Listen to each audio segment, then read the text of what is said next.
How's everyone doing tonight? We've got some excellent news here. Check this out. So this is a website, official.mil website, official government website on aviation intelligence. And message from the executive director, Major General Daniel Simpson. Welcome. Our team works diligently to keep partners and stakeholders informed on key air domain intelligence efforts. We developed this site as a resource hub featuring background on NIM-Aviation and up-to-date information, informative unclassified intelligence and products. Cool. Well, they got the UFO logo, and it looks, there's a different logo. So I'm going to blow these up right now for you guys. Because there's actually two logos I noticed. If you look, this is the, you can get both these logos. This is the one that's on the main page, and it's got this dots and dashes and the lighter color, darker color underneath. And there's another UFO though in the background, which I zoomed into, and it doesn't have the dots and dashes. It's got more of a bell or symbol shape with a complete, dark opening underneath. And so there's a different one in the background. People can find this if they go to that main page right here. The way I did it was I went and clicked on the website right here, and you go to view page source, and then you do a control F for back. You search for it. It says background. Boom, the background. And you find this right here, URL portals.jpg. Copy that, go back to this page, and you put that in there, and boom, you'll get that picture, and you can download it from there. I'll go and copy that URL for all the people that want. Check that out. There's a different one that's blurred. That's the faded out one in the background of the website, and it's very definitely a UFO or a flying saucer, stereotypical. So why the heck is these intelligence agencies interested in this? Well, let's just go on their website and look up. Right, I'm going to use just their website as my source right here. First off, there's a number of resources in here, some interesting documents. And I was suggesting in their resources list, they should also include all the defense and intelligence reference documents from the ATIP studies, because there's some, really interesting unclassified stuff in there about how UFOs might fly and UFO intelligence, some real deep science stuff. So I would encourage people to check that out as well. But right here, there's some good resources. This is just fact sheet, National Defense Strategy fact sheet. Let's look up. UAP is not in there. It's only 2 pages. Not a lot of technical information really has been provided through this website, even though people have made a big deal of it, though. The real deal behind the logo is that there's a lot of intelligence coming through, and you'll see right here, this is the key thing. If you go to Global Air Hub, air domain, what is air domain? Air domain awareness, very basic stuff. Threats to aviation. We are aviation safety. Talk about terrorists.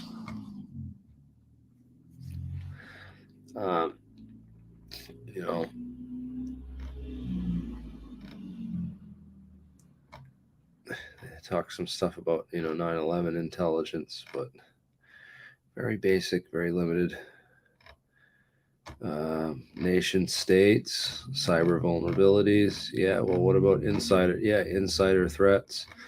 What about companies that could, hijack aircraft by remote control, like the AWACS FTS systems or some of that stuff. Anyways, proliferation of unmanned aircraft systems. This is all, and then just regular criminals, drug traffickers, etc. The threats to aviation safety. Yeah.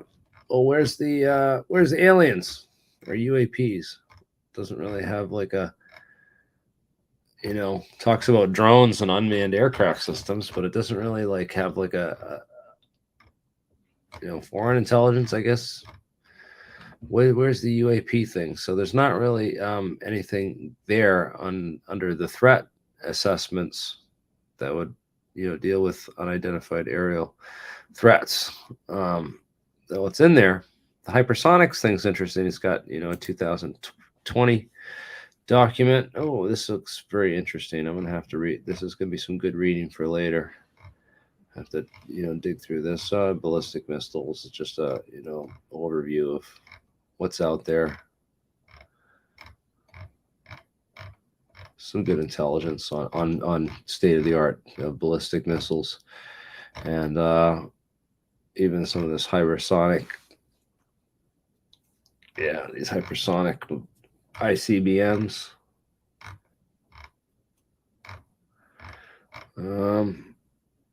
Yeah, North Korea is working on this stuff too. Scary business.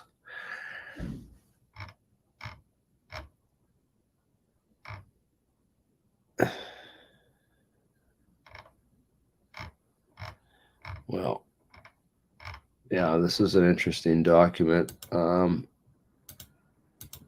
There's some good resources here then. Where else is that hypersonic technology? Let's see the most recent one. And I want to see the other one from 2021. This Defense Intelligence Primer, hypersonic boost glide weapons. Oh, so it talks about these. Is it a game-changing technology? Some analysts have asserted that the speed, accuracy, and maneuverability of hypersonic boost guide missiles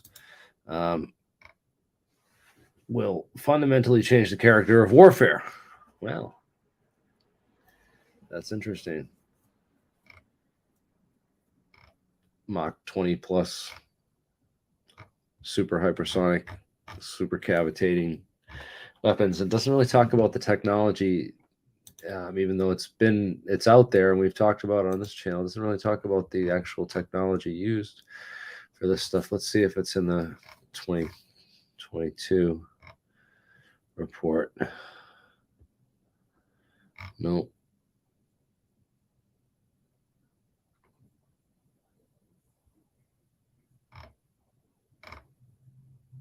There's some interesting defense reports. I'm not familiar with all these in the bibliography. I have to read some of that stuff. Oh, this hypersonic weapons, a primer. I think we had that out there. There's some good unclassified sources here. But I don't see like the Kevin Kramer stuff or any of the, other scientists that we know about that helped develop some of these, the patents on the hypersonic technology and how they actually do it.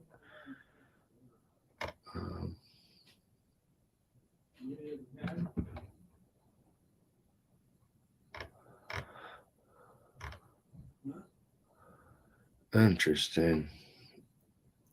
A lot of this is just on, hypersonic tech, infrastructure and technology. So, although Russia has conducted research on hypersonic weapons technology since the 1980s, it accelerated its efforts in response to U.S. missile defense deployments in both the United States and Europe and in response to U.S. withdrawal from the Anti-Ballistic Missile Treaty in 2001.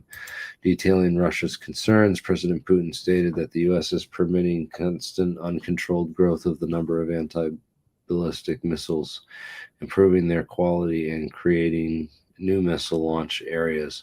If we don't do something, eventually this will result in the complete devaluation of Russia's nuclear potential, meaning that all of our missiles could simply be intercepted. Russia thus seeks hypersonic weapons, which can outmaneuver as they approach their targets and assert means of penetrating U.S. missile defenses and restoring its sense of strategic stability. Yeah, so Russia's after this. They know that they're falling behind. There's been rumors that they're clearing out a lot of their old war inventory with this whole Ukraine battle, and that they're not even real. They weren't even taking it really seriously in the beginning. But who knows? We'll see what goes on with that. China, according to Tong Zhao, fellow at Carnegie Center of Global Policy. Okay.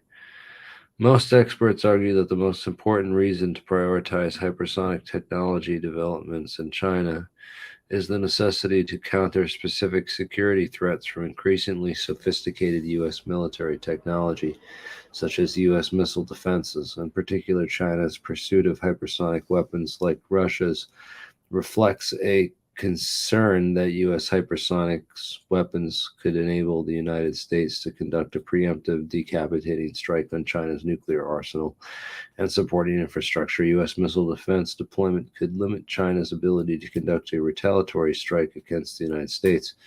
So, it basically says we've outgunned Russia and China. So who the heck does that leave for who these UAPs could be, according to this most recent intelligence report? This is this doesn't seem to be taking the UAP issue too seriously. It doesn't seem to think that they're China or Russia either, according to this intelligence. I don't know. This is some interesting stuff, though, to go through. Kelly Saylor, analyst in advanced technology and global security. I wonder what she would be a good interview to do. Some of these people who checked out the Oak interview. What's his name? Oak Shannon. Who checked out Oak Shannon? Yeah, this guy. What do you guys think about that? Project Unity. A couple interesting things that he said on this that I want to go over, and I have my timestamps. Let me. Oh, we got Jack Sarfati in the stream waiting, and I wanted to talk about. I wanted to see what he had to say about some of these things, because it was super interesting to hear some of these insider guys. But we got one of the best insiders right here, and I wanted to bring up some of that stuff too on the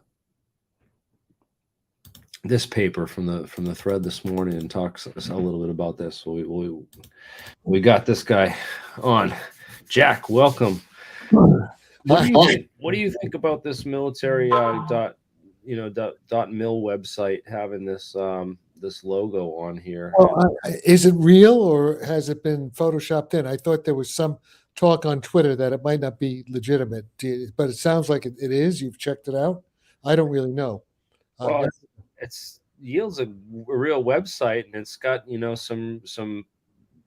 Okay, so the UFO image is actually in the government website for sure. It wasn't a clever fake website. That was my first assumption, because it's just interesting that Jeremy Corbell got a hold of it first. He's got some kind of inside. To get these interviews and get access to some of the things he does.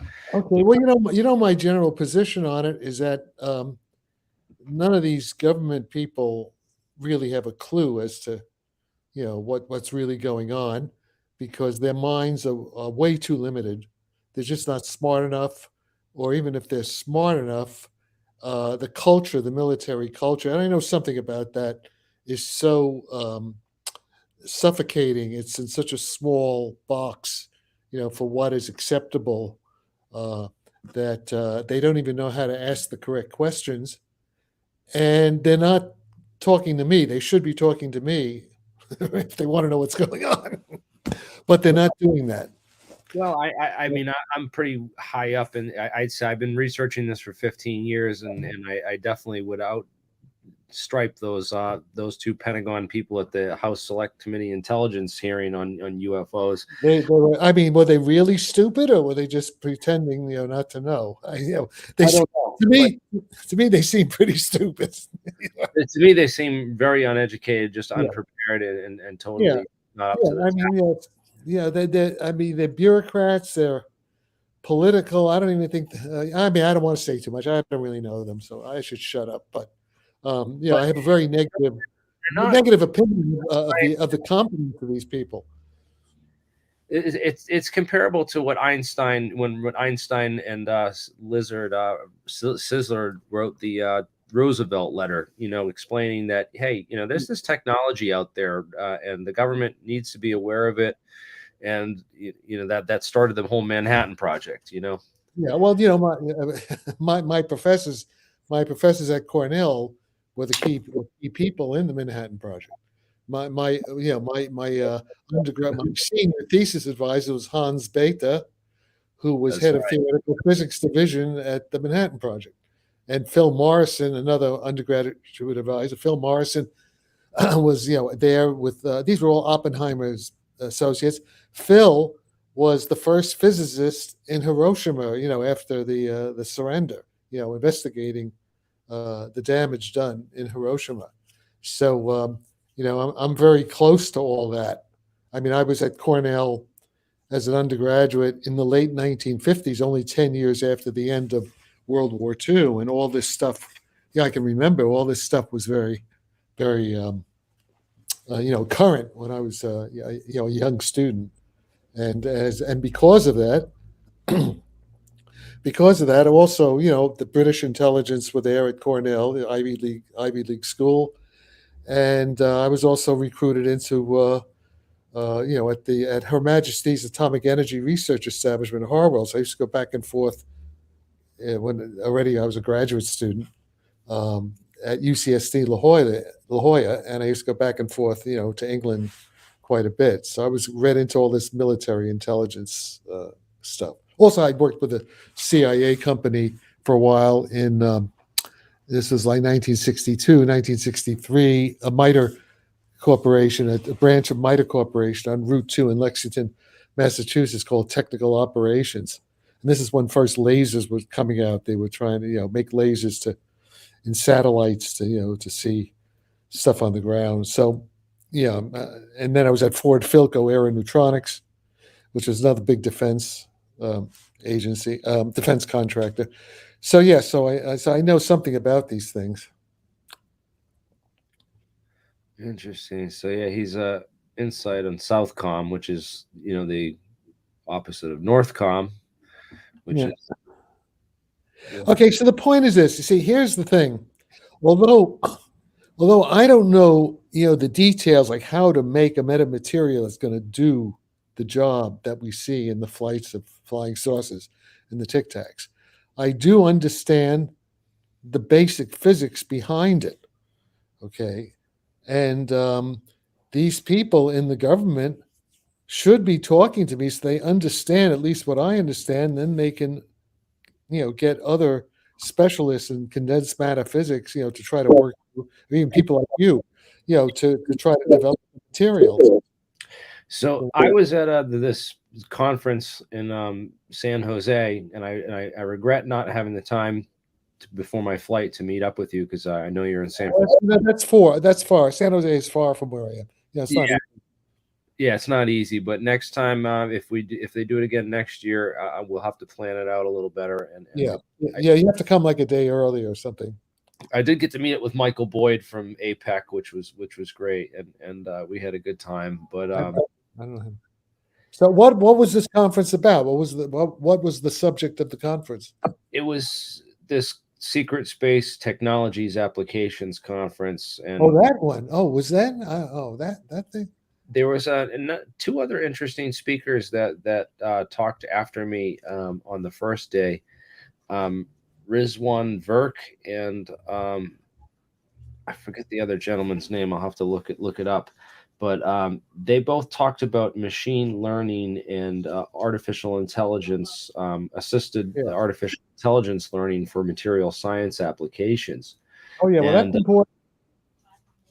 they're Yeah, that's super interested. There's a number of companies out there in Silicon Valley, that are super interested in using AIs to develop these next generation of metamaterials for these, space-time applications. Can you specifically by email just send me a list of those? If you could send me the details on whatever you know about that, I'd be real interested because that's the key. That is definitely the key. That's going to be the key because like I said, these people from the Defense Intelligence Agency aren't even smart enough to figure this stuff out. No, they're not. They're not. But field, the thing, but if you've picked up any detailed literature of that meeting, I'd be really interested to see it. Well, I've just got some contacts with the companies that are starting out these programs to do this. And I don't know if you watched the recent Leonard Susskind interviews. He was on Lex Friedman talking about how Google hired him to develop, train the physics AI for their program because Google's doing. No, I haven't seen that. I haven't seen that. You know that Lenny Susskind and I were students together at Cornell. Yeah, well, you might want to reach out to him and see if you can get some inside information because he said he's not allowed to talk about that. If you could send me the URL of this, is there a URL of his video thing? Yeah, it's on Lex Friedman podcast. Okay, well, I don't. If you could just send me some. There's no rush because I'm pretty busy.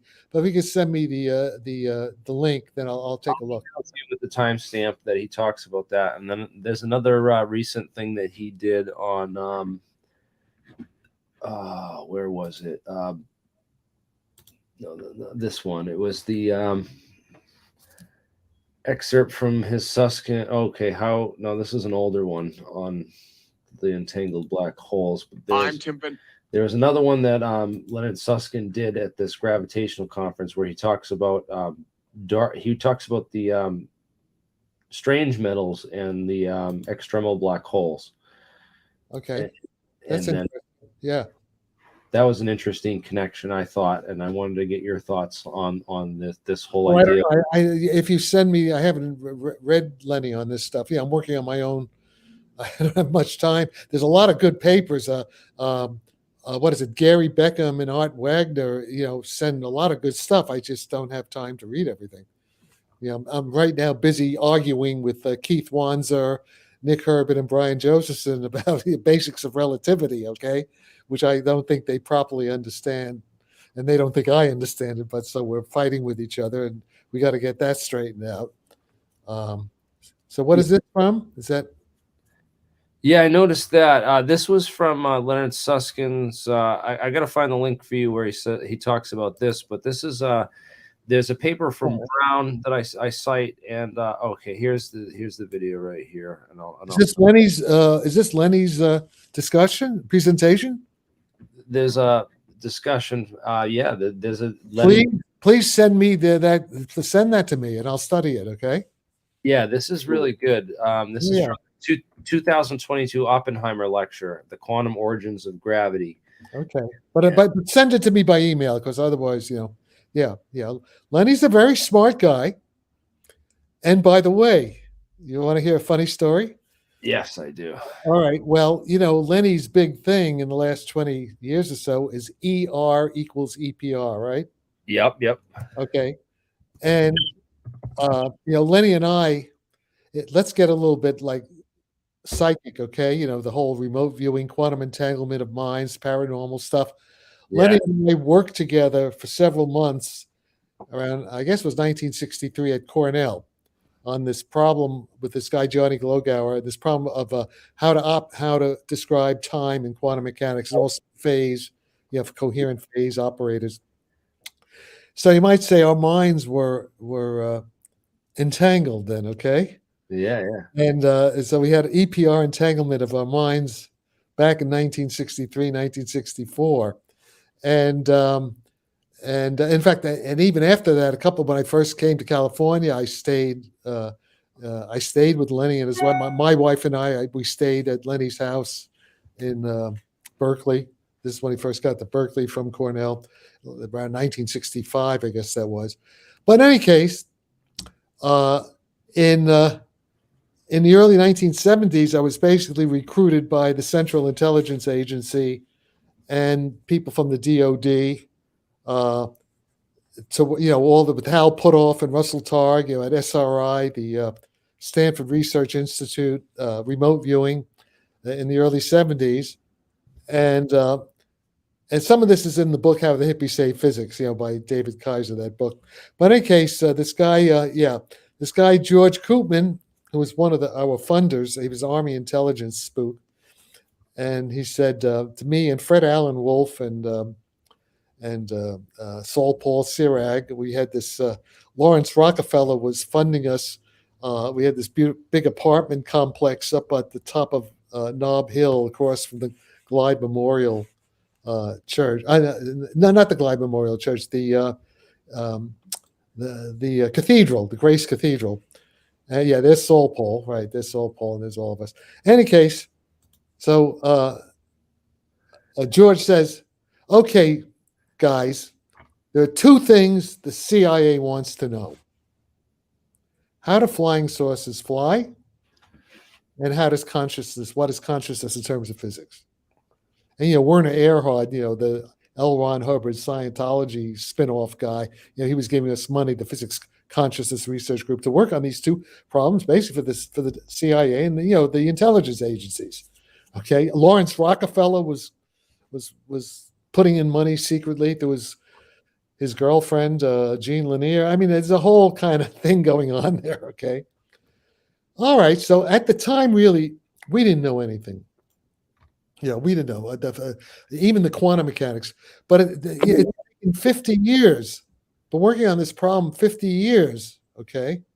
So 50 years later, the problem is finally solved. Both problems. Conceptually, when I say solved, that doesn't mean when a theoretical physics, even like if Lenny Susskind would say he understands something, that doesn't mean when Lenny says he understands black holes, that doesn't mean he go out and make a black hole. Okay. If I say I understand how flying saucers fly, how they control the gravitational field with small amounts of energy, that doesn't mean I can go into my garage, or go down to Best Buy and put together a few things and actually make a machine. That's a. So the thing is, we finally understand it, and I'm getting a lot of flack. I'm getting a lot of instead of people trying to be constructive in a positive way, they're throwing up for all kinds of petty, emotional, egotistical reasons. They're putting obstacles in my path, making it difficult. But of course, I'm a fighter, so I that's okay. I'll win in the end anyway. And so there we are. Yeah. Okay. So what do you show? Okay. Puthoff. Okay. Look, Hal Puthoff is a good guy. Certain things that Hal does, I agree with. But Hal's PhD from Stanford is not in theoretical physics. It's not in general relativity. He's basically a laser engineer, okay? And his stuff was in laser engineering. So Hal's attempt to explain how flying saucers work with his so-called zero-point energy and all that stuff, that doesn't work. It's just not good physics, in my opinion.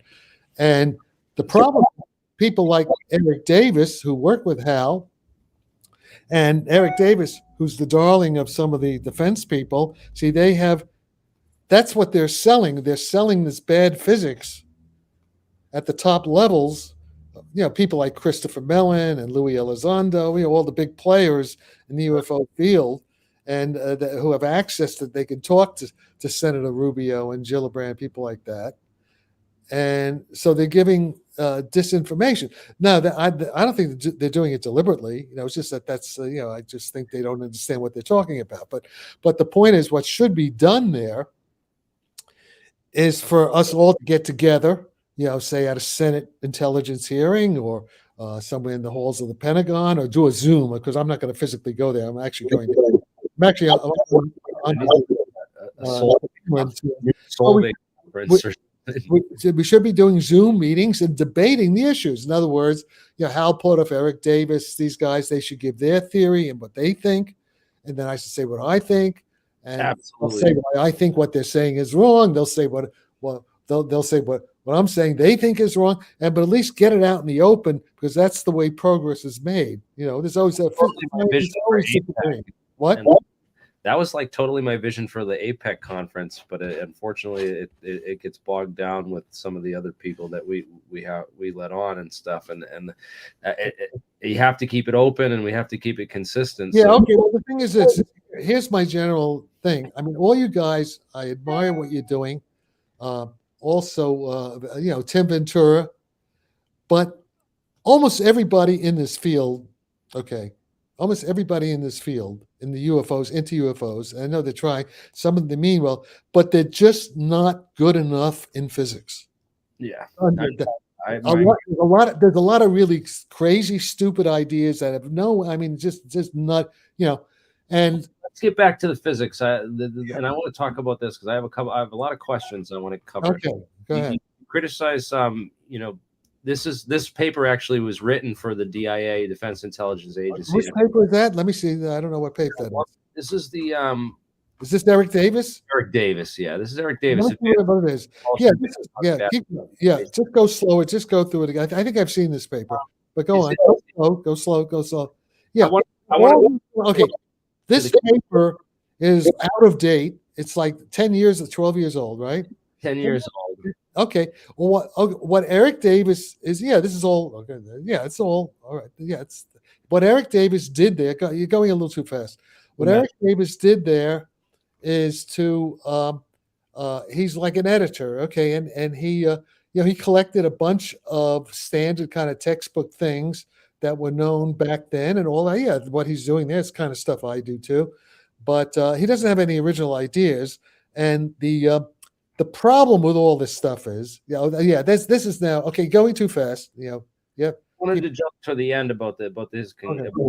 You're trying to find something. Yeah. No, because you brought up in your recent email about Glauber states and. Okay, well, wait. That's you're jumping too fast to that. Yeah. The point is this.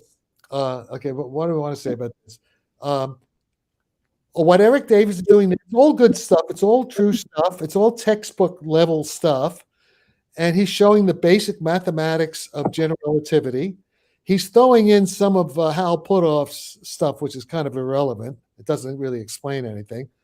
But the basic problem, which they don't even formulate, see, the basic problem is to get any of this stuff to work, you need a lot of energy.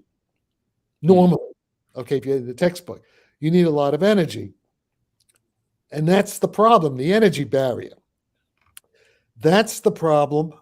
Now, see, all this effective mass, all this stuff is wrong. All this stuff, this is all Hal Puthoff. So I say all this stuff is wrong. It's a misapplication. Well, that's the Alcubierre thing, that's fine. Are you getting to something here? Because this is I wanted to talk about the what? His I don't actually, it's not in this. I don't think it's actually in this particular paper. There's another one. I'm looking for another paper by Eric Davis where he talks about using squeeze states to get to the negative mass and that's all bullshit. Okay, I understand. All right, you don't need squeeze states. Okay. Well, Glauber states are coherent states. If you yes, but it's a different. Yeah, see, it's a different. Yes, that's all correct. But I'm not looking to make. Okay. It's tricky because you have to really know the math. It's tricky. I think what Eric is talking about is making squeeze states of 0-point energy, right? He's talking about zero. Okay. Now the 0-point energy may play a role actually, but not the way they say it. Okay. I know how to get negative energy using the Glauber states. And the squeezing does come in, but not the way Eric and Puthoff are talking about. The squeezing does come in. the point is, okay, are you gonna this? See, I This don't know is. if I should talk about this while you're moving all the stuff around because it's distracting. I'm It's being, sorry. I'll put you on center. While you're talking about this, and I'm gonna look okay, up. yeah, because most of the stuff there is worthless. Most of what Eric Davis is, it's okay. It's like a compendium of published research, okay, and whatever he says in there that has to do with put-offs theory is just not going to work at all. That's my Oh. that's my opinion. Okay, the big problem is how do you make a warp drive with small amounts of energy, Yes, and that's the key. also. Okay, so I think I know how to do that in principle. Okay, also you notice that they'll also like Louis Elizondo talks about metamaterials, right? Yep. Don't they mention it? And so does Chris Bowen, Yeah. and even so does Hal Puthoff. But do they ever show you how the metamaterials make warp drive possible? They No, don't. that's the They real don't intelligence. show the connection. They just say metamaterials. Yeah. Well, they have to. Because Been talking you about materials for 20 years now. yeah, You know? but they don't. I'm the only one who has equations, the mathematics from Einstein, to show how the metamaterial does the trick. You have to have certain resonances, and you need the Glauber states to make these resonances and to amplify the coupling between the applied electromagnetic field inside the metamaterial and the output warp field. So I actually have equations. Right now, I'm arguing with Nick Herbert. See, Nick Herbert is another one. Yep. He's clever. He's a poet. We know we go back many years. But Nick is also a Stanford PhD, like Hal Puthoff. But neither Nick Herbert or Hal Puthoff, neither of them have PhD degrees in theoretical physics. They're basically engineering types. They're very good at certain things. They know things I don't know. I can't even put together a. I can't put a light bulb in a socket. How many theoretical physicists does it take to put a light bulb in a socket? And they can do things that I can't do, but I can do things that they can't do. But the difference is I know I cannot do things that Hal Puthoff and Nick can do very well. But they think, well, not so much Hal, but Nick and even Keith Wanza, he's the same thing. Keith Wanza is, smart guy. He's basically an experimental physicist, not a theoretical physicist, though he worked with some theorists, but he's not a theoretical physicist. And they think they know more than they know, and they think they understand relativity, and they really don't. So that's the debate we're having here. And where are we at? So I think I understand in principle how these machines work and what the metamaterials, what properties of metamaterials are needed in order to get these things to work. So the point is, what we see the flying saucers doing, they are controlling their local gravitational field with relatively small amounts of energy. That's what they're doing. Okay. And we know it's warp drive. Whenever you see stuff about electromagnetic thrusters, and like James Woodward talking about his Mach effect thruster, when you hear the word, if ever you hear anybody using the word thrust, immediately cut them off, because that warp drive is zero thrust propulsion. Okay, warp drive is not only propellantless propulsion, but it's zero thrust, because you're actually controlling the gravitational field around the ship. And what the ship is doing, it's freely falling in the gravitational field it's creating. Yeah, like Alcubierre, it's freely falling. The people inside are weightless, just like the astronauts in the space station, who are weightless. The only difference is they're able to control their flight, their path, because they're controlling their local gravitational field. And they can do it in such a way that even though locally they're not really even moving, they're moving at zero in a way, they're just freely floating. To the outside observer, it looks like it's going faster than light. that's the Alcubierre kind of thing. What does light do when it interacts with this What? field? What does light do when it interacts with this field around the craft? Well, that's a difficult. That's a problem. What's that noise? What's that? Am I doing that? Is that my microphone? There seems to be noise. But in any case, that's a kind of problem that has to be worked out with a guy like Kip Thorne with his team with supercomputers. That's a complicated problem. All I know, I know the basics of it, but it's not important right now. But what is important is a lot of these guys, even Alcubierre and Matt Visser, all these guys, they publish these warp drive metrics, and they say that if you're in faster than light warp drive, that you won't be able to navigate because there's like a barrier, what's called an event horizon in the forward direction, so you cannot see what's in front of you. Turns out that's a mistake. I'm pretty sure that's a mistake. I could show using what are called Penrose light cone diagrams that is in fact not the case. And also, it's quite easy in warp drive, in principle, to go back in time. I'm talking time travel to the past. In other words, with warp drive, controlling the local gravitational field, the ship can go anywhere in space-time it wants to go. Okay. And there's this idea of Kip Thorne and what's that? The late Stephen Hawking, what's called the chronology protection conjecture, where they claim if you try to make a Stargate, you try to make a traversable wormhole as a time machine to go back in time, you're going to have an instability like a sort of like a Groundhog Day where the photons go round and round and round, and you have this infinite blue shift and the whole thing explode. Well, I don't think that's true, actually, because with warp drive, you can go back in time without actually like making a wormhole, so that this instability, the wormhole instability, is avoided in the warp drive mechanism. Okay, so, and then what I'm saying is, so what's the implication of this?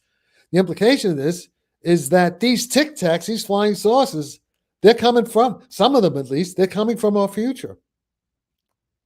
They're time travelers. We're talking about time travel. Okay. Time travel, future to past. And this is an idea. Well, let's put it this way. This is an idea that that General Mark Milley and these guys, they're probably afraid. Well, I mean, they have like monkey minds, gorilla minds. They're not monkey pox, but monkey mentalities. It's like Planet of the Apes. I don't know if they're I don't know. I guess I'm not making friends here if they're listening, but I don't know if their minds are able to comprehend even what I'm talking about. It's like I'm dealing with monkeys, or like I'm dealing with, cargo cultists. I'm dealing with primitive tribes here. I don't think they can grasp what I'm trying to tell them, and that's a problem. That's actually a military problem, because I suspect there are people in Iran, China, and Russia, and I know there are people in Italy who do take what I say quite seriously and do kind of understand it. And, if we have American military who don't understand it, but America's enemies do understand it, well, then, we're in trouble anyway, because it looks like Putin, it looks like we're entering World War III. That's the other thing, that we may be in a nuclear war pretty soon, any case. And if that's the case, then we're all going to be dead anyway in a year. Unless, and I'm not holding my breath, unless all this talk about the UFOs around our nuclear bases, including Russia's, right? Unless they're switching off the possibility of these nuclear weapons working. I mean, that'd be great as there's plenty of talk about that in the UFO community. So that's, so the only thing that might save us, let's put it this way, here's the scenario. The only thing that may stop thinking to rely on UFOs to save us from that. Well, I'll tell you, I think that's the only thing that there's many worlds that everything we're thinking of will happen in particular time in different timelines, right? The many worlds, like Philip K. Dick, the man in the high castle scenario, that Max Tegmark, a professor at MIT, actually thinks is real. Okay, so the point is this: that unless, okay, if there are time travelers from the future who evolve from us, then in order for them to exist, they have to stop a nuclear war that will destroy the planet. Okay. Right now, it looks like we're on the brink of nuclear war.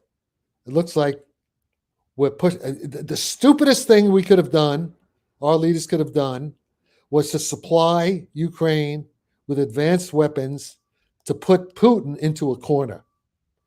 Right? If Putin thinks his life is at stake, it'll be like Hitler in the bunker, right? Suppose the Soviets are advancing on Berlin, and Hitler has an atomic, and Heisenberg actually gave him the atomic bomb. Okay, suppose, what would Hitler have done? He would have bombed the shit out of the Russians, right? Well, what makes you think Putin's not going to do the same thing? Even if it means destroying Russia, he's going to do it. Putin doesn't care, and also Putin may be dying of cancer. They say he has that he's on the way out, so he doesn't give a damn. He may just do the God of Damarung thing, Twilight of the Gods. But as far as Russia's intelligence program, do you think that do you think that Russia's paying attention to this kind of technology? Are they looking into? Well, I don't know. The thing is this: I know the Russians. Yeah, I know. I mean, yeah. The Russians have interviewed me, videos about all this stuff. But this is before any of this. This is when Obama was when Obama was president. The Putin's agents videoed me twice on this stuff. Well, no, the first was on the UFOs, all this stuff, and the second time was actually political. They were asking me what I thought about Donald Trump because they know friends of mine were close to Donald Trump. This is in June of 2016 at Donald Trump's 70th birthday when he was running for president. He was not president yet. And also, since I was involved in the 1980s, in the early 1980s, with the Reagan administration helping to formulate the Strategic Defense Initiative, and then the Russians, we were in touch with the Russians back then. So yeah, and also even when I was, even the 1970s with all this paranormal stuff, yeah, I was involved with the Russians then too, because I was also invited in 73, 74, I was at the International Center in Trieste, Italy, which was where the Russians, the East Europeans, Africans, all these physicists met in this international center in Trieste, Italy. So yeah, the Russians, I've been involved with the Russians for over 50 years. It seems like they're a little bit late to this quantum computing race. Yeah, well, I don't know. Yeah, and there's a lot of corruption. Look, Russia is basically a third world country with nuclear weapons, right? I mean, the Russian economy I don't think it's as big even as Italy's economy, right? It's it's a small. I mean, and their economy, it's basically so. But the Russians are very smart, and they can focus all their research. But the thing is this: I don't think they have this technology because if they had it, Putin definitely would have used it. It's interesting because when I look up who's been doing the developments in the photonics, quantum computing, metamaterials, and that side of the business, it seems like the majority of the patents are Chinese. Yes. And China. With few in Israel, Technion University, and yes. and yeah. But of course, the Russians are close to the Israelis because there's a lot of Russian Jews, and actually Bibi Netanyahu and Putin got along pretty well. And by the way, you see, there's an interesting connection there too, because Uri Geller, and I knew Uri, I know Uri, I would stay with Uri, visited Uri many times in London. And I first met him in the 70s. And Uri Geller and Bibi Netanyahu are they were soldiers together in the '67 war. They're along, and the two Netanyahu brothers. So in fact, Uri went back, sold all his stuff in London, and went back to work very closely with Netanyahu. I mean, Uri Geller was basically a Mossad agent. He was a paratrooper in the military. So Uri Geller, people don't really realize who Uri Geller is. So that's there's a connection there. So, but go ahead. So you want to? I've been sort of going off in all directions here. Geller that was the spoon bender guy who said spoon bender guy. Yeah. Whatever happened last time, I heard he was going to use his remote viewing ability to find the Ark of the Covenant. Yeah, who knows? I know. He's also a showman, but Uri Geller is kind of like the Scarlet Pimpernel. The story of the Scarlet Pimpernel is a story about the French Revolution, where this guy pretended to be sort of like a fop and sort of a crazy, playboy type, but in reality, he was doing this real underground, intelligence work for the British against Napoleon, something like that, if I remember the story correctly. And Uri Geller is a little bit like that. Yeah. So he's also an entertainer, but you know who I like? You ever heard of Darren Brown? No. I don't know, not really. Darren Brown, he studies all these illusionists from the past and goes and reveals their tricks. He talks about NLP, neuro linguistic programming. Oh yeah, well you mean like Colonel Alexander? Isn't he an expert? John Alexander, isn't he an expert in? Yeah, and that kind of stuff. He talks about sleeper cell agents and how they basically like mind control people and put them to sleep with hypnosis techniques. Yeah, right. Yeah. Now, John Alexander, he tries to do that with me, but it doesn't work. Yeah. Well, it does. It's just like the Jedi mind trick. It works on the weak-minded, but. But I think Colonel Alexander himself is mind controlled. I think he's mind controlled by an evil extraterrestrial. It's quite possible. Well, this. I'm half joking, but. You know about Louis Elizondo's Slide 9, right? Oh yeah, the Slide 9. Yeah, the one about the Psychotronic war and all that stuff. See, that's real. That was half of the problem we were working on. I mean, that's all there. You got it? Can you put it up there? Oh yeah, got it. This is it right here. Yeah, can you make it big? People can see that. Let's see if we can. Yeah. Can you make it bigger?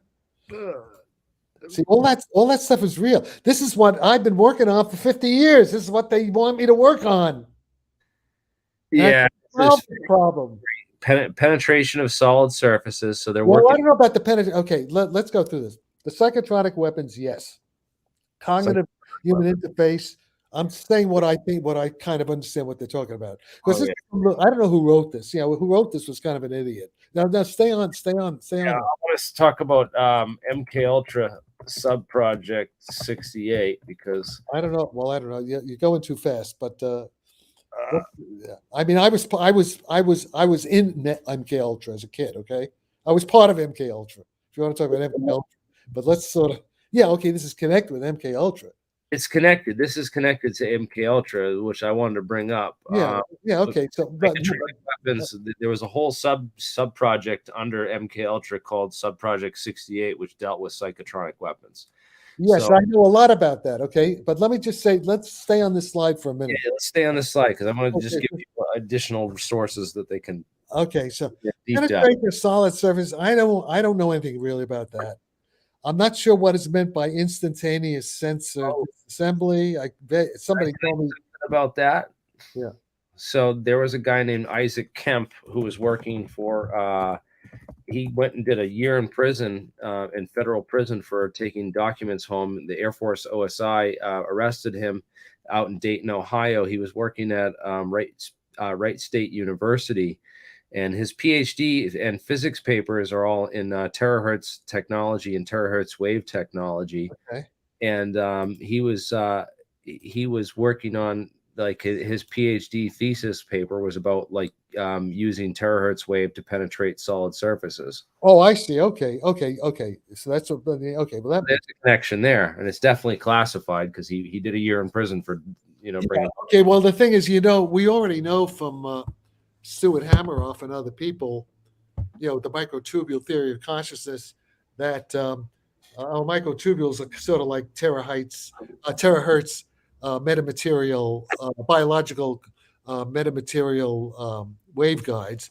And so, we know that there's a generally, I mean, I'm not an expert in that, in the details. You have to ask a guy like Stuart Hameroff, some of these other people, but that there's a definitely that terahertz radiation will interfere with our consciousness, and that may be the basis of some of these, the Havana syndrome and all that stuff.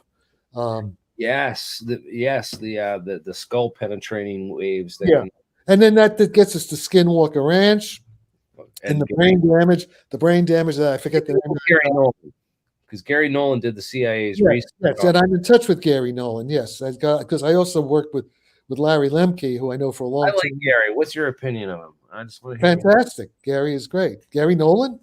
Yeah, Gary Nolan, Dr. Gary Nolan. He's a top guy. He's not a physicist, but he does a lot of applied. He's basically a medical, biological guy. He's not, but he's an expert in the use of these machines. These. I guess the blood, whatever. I mean, Kit Green, who I know, the CIA's Kit Green, has brought him blood samples, and I think Gary probably has access to some classified material, and also he's into retrieval. The materials. They're trying to find the metamaterials retrieved from flying saucers, and I know that's real. By the way, okay, you want to talk about retrieved material? Oh, wait. First, let's finish this slide. Yeah, let's finish this, then we'll get into the Wilson documents and this Oak Shannon. Yeah, okay. Let's see. So there's the alteration, manipulation, biological organisms. Sure. Anomalies. Yes, anomalies in the space-time. Well, that's what I'm doing. Okay. When it comes to anomalies in the space-time construct, that's what you're all about, Jack. Sarfati is Q. Not QAnon, but Q Star Trek Q. I know all about that. That's my specialty about anomalies. That's flagged. Because what that is, that's the manipulation of the gravitational field with small amounts of energy, including maybe mind, psychokinetic manipulation, the gravitational field. And that gets us to Hal Puthoff, one of Hal Puthoff and actually Nick Herbert. Both Hal Puthoff and Nick Herbert are obsessed they're obsessed with the flying monk. That flying monk, in Italy, the who levitated. And then, of course, you also have what's his name, Deepak Chopra. I call him Deep Pockets Chakra. With the Maharishi, who is able to levitate, they say. And even Nobel Prize physicist Brian Josephson, one of the youngest men to ever get a Nobel Prize in physics for the very important Joseph effect, he believes that stuff. He got totally brainwashed as a young man, ruined his physics career. But fortunately, he did his Nobel Prize work when he was 23. So shortly after that, he has another thing after that because he's been trying to levitate, Maharishi. And but seriously, you see, it turns out there may be something to it. There may be, because the metamaterials, because the microtubules responsible for our consciousness, according to Stuart Hameroff and even Roger Penrose, and I roughly, we disagree about certain details, but roughly I think they're right. We have these our consciousness is generated in biological metamaterials called microtubules in every cell of our body, right? Very important. These are like the midichlorians of Star Wars. Yeah, well, whatever. I don't. Yeah, but the point is this: that's what Uri Geller and the Russian psychics. The reason the CIA got into this is because these Russian psychics were able to levitate and do all kinds of psychokinetic thing, and that may very well be possible because there's the brain energy, even though it's a small amount of joules or ergs, whatever. Nevertheless, under certain conditions, you may be able to manipulate the gravitational field, and that would explain psychokinesis. So, and that was already in my book, Space, Time, and Beyond, with Bob Tobin and Fred Alan Wolf back in the early 1970s, which we were doing with the Russians, by the way. The KGB people got in touch with Fred Alan Wolf and Bob Tobin and I, and also, they were feeding us information about this stuff back then. Okay, hold off, take a break because I have to get some water. And I'm going to make a quick bathroom break. So just hold the fort. I'll be back in a minute. Oh God, we got more stuff we're gonna ask you. So we'll hold on. We'll hold on. No worries. Ladies and gentlemen, we're talking with Jack Sarfati. He's a PhD in theoretical physics from Cornell University. He is one of the foremost experts on warp drive and general relativity theory, and how to use how to basically engineer the metamaterials that we need to create these warp drives from basic principles. So this energy momentum tensor, he's been talking about this in the recent email. This is one of the papers that he sent around. Energy momentum tensor of electromagnetic fields in matter. So it has a lot to do with this whole slowed light and stopped light stuff. And I wanted to talk about that a little bit right here. So slowing the speed of light to zero, and this whole idea of trapping light and high intensity light inside materials. And Len Howe is a physicist at Harvard. She's doing a lot of the research into slowing, stopping, and restarting light inside these materials, and really paving a lot of the research in future research into photonics and metamaterials and light trapping materials. So there's lots of publications and research that's going on into this at the moment. And as I mentioned, AI systems are now interested, like Leonard Susskind's talking about working for Google, training their AI system in physics so that they can do material searches with their AI to discover new types of materials. So basically, humans are not smart enough to figure this stuff out, but we're training machines to do the search for us. Of course, taking priority to certain elements which are safer for humans or more abundant in supply to build these types of materials. So, hey, by the way, do you see what Lenny's wearing? I just noticed what he's wearing a Star Trek uniform. He looks like Commander he looks like Picard or something. Yeah, Picard. He looks Jean-Luc Picard there. Is he wearing is that a Star Trek logo? And can you zoom in on what is that thing he's got on with the epaulets there? It's like Admiral of the Lenny is Admiral of the Starfleet. Either that or it looks like a gym shirt, Maybe a gym shirt. Exercise shirt. Let me see. What is this thing he's got? He's talking about scrambling. I think that's the scrambling of the information. I believe over the event horizon. Yes. There's an analogy between. Actually, that's actually very good because that's ER equals EPR. See, what happens is, here's the thing. The idea is that if you have a holographic plate, say you have a two-dimensional holographic plate, roughly two-dimensional, and it projects a three-dimensional image. But if you actually look at the patterns on the holographic plate, everything is scrambled, looks pretty random, right? But you shine laser light through it, and you get a three-dimensional image. Okay, well, very similarly, it turns out, in these metamaterials or these exotic, not only metamaterials, but all kinds of materials that they're working with now, and a lot of them are artificially designed materials that they want to use AI for, like what Lenny's trying to, teach these Google heads. So the idea is that they're what are called edge states. That the idea is that there are these quantum Einstein-Podolsky-Rosen EPR quantum entanglement patterns on the two-dimensional boundary, what are called edge states, okay, and then they correspond. They're dual. They project in a way what's happening on the interior, in the three-dimensional interior. There's a two-dimensional boundary enclosing a three-dimensional volume.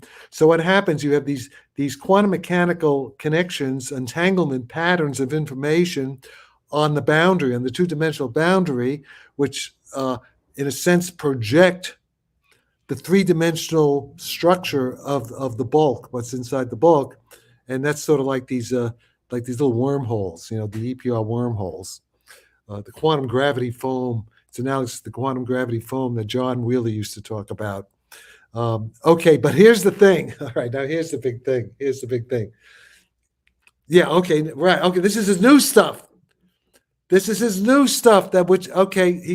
Lenny. I'm telling you, Jack, you got to watch this lecture. I was like, I'll have to watch it. Yeah, okay. Lenny Susskind in 2022 is finally catching up with Jack Sarfati in Space, Time, and Beyond book in 1974.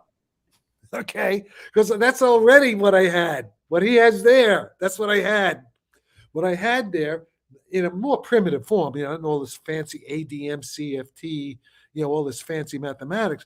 But back in 1974, already, I was talking about, it's in this book, that there's some kind of strange complementarity, like the Bohr complementarity. Lenny now calls it duality.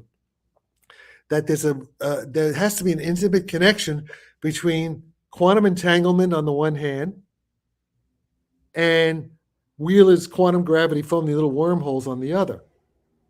That they were two sides of the same coin. That's what I have in this book. But I had it where the wormholes were like stargates, that where peanuts can actually walk through the wormhole. What I call I had traversable wormholes. And where the EPR, the entanglement, was used for telepathy, it was the mind that was all the paranormal. See, EPR signaling. See, I had that. Because why did I have that? Why I had that? Because at that time, remote viewing, Uri Geller, Hal Puthoff, Russell Tong, and the CIA saying, how do you explain telepathy? So that's how I was saying, well, quantum entanglement, signaling. But it turns out, you see, so I was just like ahead, I was like seeing it ahead of the time. And also, actually, Nick Herbert was also, at the time, Nick Herbert was thinking along those lines too. But the problem was that the quantum theory at that time was too primitive. But it's called, what Henry Stapp calls orthodox quantum theory. And even now, this whole quantum cryptography thing, it's based on the idea that you have EPR entanglement, but it cannot be used for communication directly. You could do it indirectly, but you can't do it directly. In other words, see, what will happen is the way quantum mechanics, which is based on what's called strong measurements, the orthodox quantum mechanics with strong measurements, what happens is if Alice and Bob are entangled, say Alice and Bob are entangled, okay? And if Alice tries to, does something non-randomly, jiggles her equipment non-randomly to try to send that message through the entanglement channel to Bob, what'll happen is that the message can't get through. Bob will just see random noise. No matter what intelligent, no matter what kind of random manipulation Alice does at one end of the system, it always comes out at the other end as random noise. Okay? So that's called the no communication theorem. So that's called EPR non-signaling. And that corresponds in ER, because EPR, that corresponds to what are called non-traversable wormholes that pinch off. So in other words, if Peanuts tries to get through a non-traversable wormhole, he's going to be crushed out of existence, just like falling into the singularity of a black hole. Okay, so that's the connection.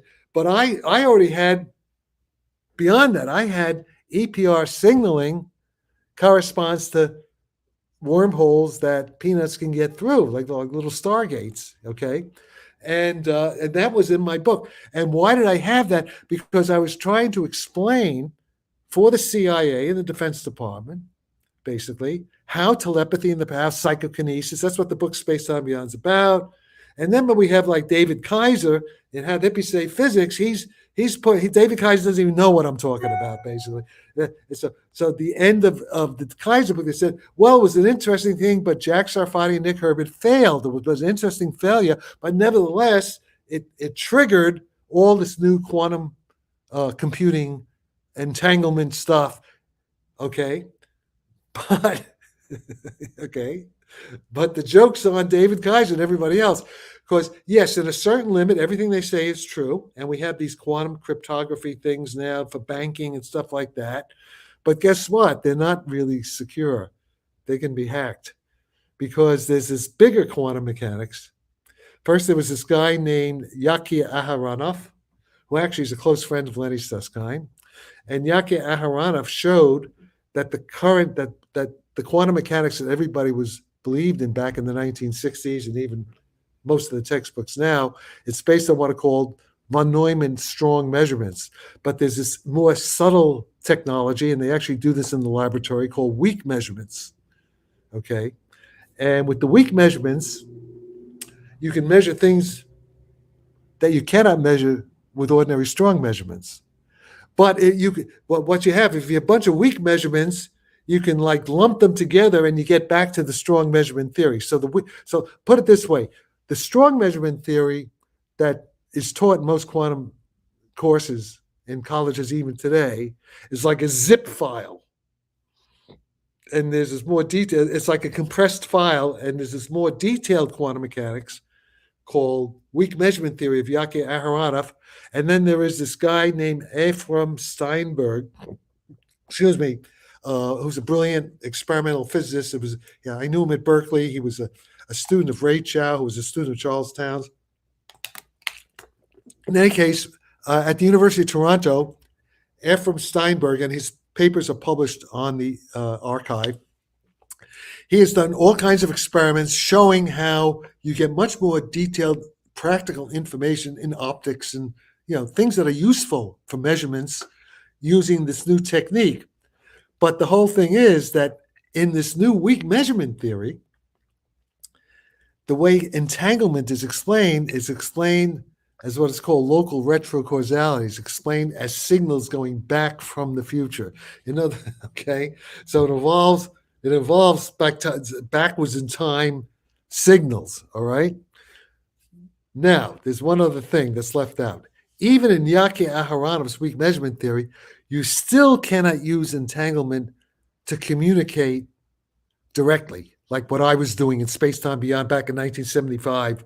In other words, what Lenny Susskind's talking about now, you really can't do that yet. See, Lenny is now finally beginning to rediscover in a much better way, a much more rigorous way, the post-quantum theory, although he's not doing it. He's missing the Bohm interpretation. Okay, Lenny's beginning to get to where I was already back 50 years ago. All right, but the thing is there's something that was left out. Lenny Susskind and all these other people, they use what's called the Copenhagen interpretation of Niels Bohr. And in the Copenhagen interpretation of Niels Bohr, you just have wave functions, but you don't have particles and you don't have classical stuff in this. It's called the quantum measurement problem. It's called the quantum reality problem. You read all this, they go they go crazy, very schizophrenic, and they never really solve the problem.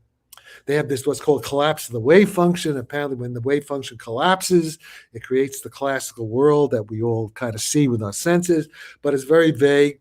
A guy named Basil Hiley, who worked with David Bohm, said that's cat nonsense out of that whole. Yeah, well, he said, no, you could kind of get a consistent picture. Lenny does a pretty good job trying to make it consistent, but it really falls apart under close examination. What Basil Hiley said, it's replacing one mystery by another, the collapse. And then you have people like Eugene Wigner and John von Neumann, and of course, Roger Penrose, that when the wave function mystically collapses, it's not clear whether consciousness is collapsing the wave function or whether the wave function collapsing creates consciousness. It's not clear which is the cause, which is the effect. There's a lot of confusion, okay? But along came David Bohm, and I worked with David Bohm in London.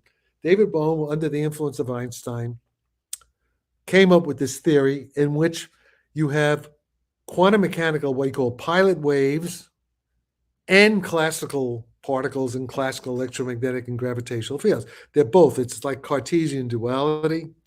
And guess what? The quantum pilot waves are mental waves. They're pre-mental waves. Okay? The quantum wave function is a mental wave, it's a mind wave. That doesn't mean it's conscious necessarily. Doesn't mean it's conscious. In order to get consciousness, you have to have what's called the action-reaction principle.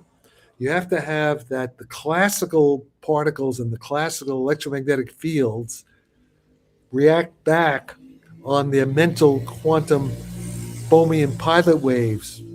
It's a two-way street. And when you have that, then the classical structures generate conscious qualia, and that's us. See, that explains us. But what's happening right now is that classical electromagnetic fields are entering your through your ears and through your sight. They're creating electrical patterns in your nerve cells, and they're being processed. Whatever, it's complicated. I don't pretend to understand the details of that, but all those classical electrical patterns get filtered down to the nanoscale, to the metamaterial, nanoscale metamaterial microtubule level, where these quantum pilot waves mental fields are. And actually, they're what are called Fourier condensates. They're actually kind of they're giant wave functions. They're giant. It's like a superconductor at room temperature. In fact, we're biological room temperature superconductors. That's what we are, and that giant wave function which controls every particle in our body. See, in a coherent way. That's how we can function coherently. The classical electromagnetic signals from our sensory input organisms are tweaking, putting little patterns in that coherent wave function. And those little patterns are, some of them, not all of them, some of them get filtered up, and that's our consciousness. So that's your awareness of what I'm talking about is this mechanism I'm trying to describe, in a general way. So we basically understand it. See, that's one of the things that the Central Intelligence Agency and those other guys, spooks, wanted Jack Sarfati and a few others to work on. That's called the solution of the hard problem. David Chalmers, the hard problem. So I've solved the hard problem in concept. I'm saying, in a qualitative way. But the point is, see, what Google's supposed to be talking to me. But let him talk to Lenny. But then, Lenny's a smart guy, but he doesn't have it all. Because they're talking about unconscious AI. What I'm talking about is conscious AI. And we can do this because what do? We have we emulate the microtubules artificially. They're called quantum, like for example, quantum dot nanotechnology, quantum dot artificial neural networks. There's this guy, Mikhail Altalsky in Moscow, who's working on the theory of it. And even Yaki Aharonov in Israel, they're working on the concept in Israel, okay? And then what happens is that what we can do, we can build artificial microtubing networks, pump them with electromagnetic energy to emulate our metabolic, the Hameroff mechanism. And what I'm claiming is, here's what I claim, that Google and Apple and who else is doing? Microsoft, whoever is doing, who's working on all this stuff? It's Google, Microsoft, Apple. Anybody else big in this? Who are the big? Oh, IBM, I guess. All the AI people, they're just doing unconscious. They're doing that's unconscious AI. I'm talking about our consciousness. We're simply AI machines. We're molecular, we're biological metamaterial at the microtubule level. We're AI machines. We're artificially intelligent in a way because we were probably designed as well. But we can do it in the lab. We can make what I'm talking about. Okay, Elon Musk. Okay, Elon Musk has a Tesla, right? I'm talking about conscious Teslas. iPhone, conscious iPhones. You understand what I'm saying? Consciousness is simple in concept. The Central Intelligence Agency asked me 50 years ago, Jack, what is consciousness? Werner Erhard gave us money. We didn't know back then. I only knew really until maybe the last 10 years, 20 years, so I really got it down. It took a while because I was all working by myself, basically. So we solved the hard problem in principle, and there's nothing stopping us now from having conscious machinery. Now, also that means conscious robots, right? Oh, they better be careful now. Yeah, we're talking about artificial, but these could be conscious drones, autonomous drones that can shoot missiles. So what is that? What? What did you think about Dreyfus's work on the whole idea of this and the idea of he applied? Hubert Dreyfus wrote a book on what computers. Never heard of him. I never heard. Got to understand, everything I'm telling you is my own work. Yeah. No. Okay. No. Well, I read some stuff about this because it deals with existentialism and phenomenology and ontology. Yeah, I don't know any of that stuff. I don't know. That's. I mean, I do know. I was a philosophy minor. He goes into like all this stuff about how the Dasein. It's called the Dasein. This is Heidegger. Again. No, okay, but wait. Well, let's not confuse. That's differently. It's apples and oranges. That's those are all very smart people, Heidegger, but has nothing to do with what I'm talking about. What I'm talking about machinery. I'm sort of down in the engine room here. Okay. I'm talking about the hardware, how to put together material structures and these metamaterial structures. Okay, these metamaterial structures, they're also going to be neural networks. The metamaterials, if you resonantly pump them properly so that they develop what are called Froelich condensates, they're kind of like room temperature superconductors, superfluids, Bose-Einstein condensate analogs, but they're not in equilibrium. They're a little bit different, but they're like that. They have this giant macroscopic quantum coherent feature, which allows them to be conscious. Okay, and that's what I'm talking about. I'm talking about emulating in machinery that we're going to create, basically based on metamaterials. We're going to have. Okay, let's take the Tic Tac. The Tic Tac, okay? The Tic Tac is a conscious metamaterial-based computer or hypercomputer because it's able to access information from both past and future. It's what's called, there's this guy, Seth Lloyd at MIT. Actually, he's no longer at MIT because he was a friend of Jeffrey Epstein. That's a whole other thing, but he's a very smart guy. And just talking about what are called quantum computing with post-selected closed timeline curves sort of thing. So, it's this time back from the future stuff. So what the Tic Tac is, what all these flying saucers are, they're conscious machines.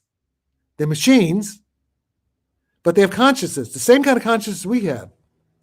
This is really, I'm like a super Copernican principle here. There's nothing special about human consciousness. That's one of the things I was saying is that the skin of the craft, these things are supercomputers. They're optical quantum computers. But they're post-quantum. They're more than quantum. They're post-quantum because it involves what's called action-reaction principle. But the thing is this, yes, they're conscious entities. They're not only intelligent, they're conscious the way we are conscious. There's your dogs. I've had a dog visit me, my girlfriend's cousin from London, and his dog. And the dogs, they can't talk, but they're emotional conscious. I mean, they're just as conscious as we are. Emotionally, they're maybe even superior to us. And they're able to tune in and this and that. They're telepathic. Okay, so animals have the same consciousness we have. We share the DNA. It's all DNA, right? With the same code. And what's the difference between us and a dog is what? Or a monkey is a very small percentage of the DNA code. So it's so arrogant and stupid of people to think that we're something special as far as consciousness is a very elementary universal phenomenon found in many kinds of systems, including the universe. The gravitational field of the universe, the cosmic gravitational field, is a conscious field. Electromagnetic fields can be conscious. That's what we are. I mean, we are conscious electromagnetic fields. That's magnetic fields in the brain, but at the microtubule level, we're quantum electrodynamic fields that are conscious. And I kind of have the equations, how the thing works. So the CIA asked me to solve the two problems. Get this now. Here's what I want to say. ER equals EPR. Lenny Susskind. ER equals EPR. But it's EPR signaling equals ER wormholes traversable like Stargate wormholes. Okay.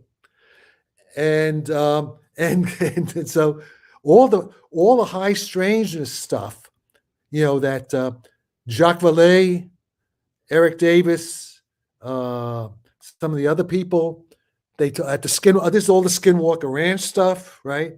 All that stuff, all the weird stuff. That's EPR signaling. That's the EPR side of Letty Susskind's EPR equals ER, or ER equals EPR. All the paranormal consciousness, high strangeness stuff is the EPR signaling, and all the control, all the flight characteristics that we see in the flying saucers, that's the ER, that's the gravity stuff. And we understand it. They're two sides of the same coin. So it was no accident, it was no random accident that the Central Intelligence Agency asked us back in the 1970s, we want to know two things: how do flying saucers work, gravity, that's ER, gravity, and how does consciousness work? And in particular, how do the Russian Soviet psychics do what they do? How does Uri Geller do it? How did Pat Price do it? How did Ingo Swann, remote view? All that stuff. We understand it now as a unified concept, but I'm dealing with a bunch of stupid schmucks, who are putting up resistance to what I'm trying to show them.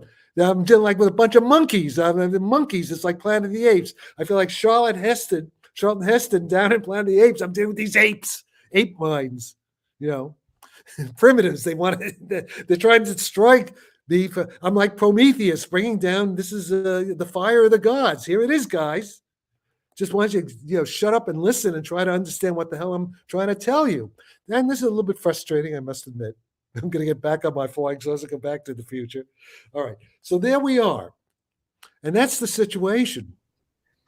There's a lot of noise. And then there's a lot of times we find things which in the literature, it's like, all right, well, it's called three different things. And what are we referring to? Like these Froelich condensates, these Glauber states, the Frank. Okay. No, that's all.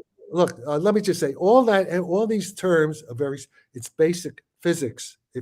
Now, I don't know how much physics have you had. Do you have a bachelor's in? What is your physics background? I got my bachelor's in 2012, but I spend a lot of time reading like the graduate level papers and stuff. Okay.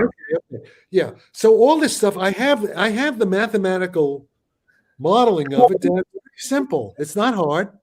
If you look, I've been writing down the equations. Basically, it's not that difficult. It's basically high school, calculus and resonant line width, stuff like that. The role of Froelich concept, it's pretty simple. Now, I'm not saying I got everything right, but I got the basics of it. I understand it qualitatively. I understand intuitively, and I have the math. I'm a PhD in theoretical physics. I was taught by Hans Bethe and Phil Morrison, and I spent time with Richard Feynman, and Keith Bruckner, and David Bohm. I mean, John Wheeler. I was even with Werner Heisenberg in Munich, 1966. I knew Heisenberg personally.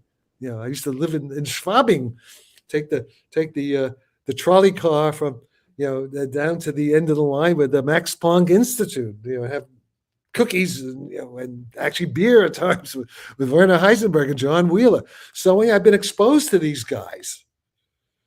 83 years old. Wheeler was.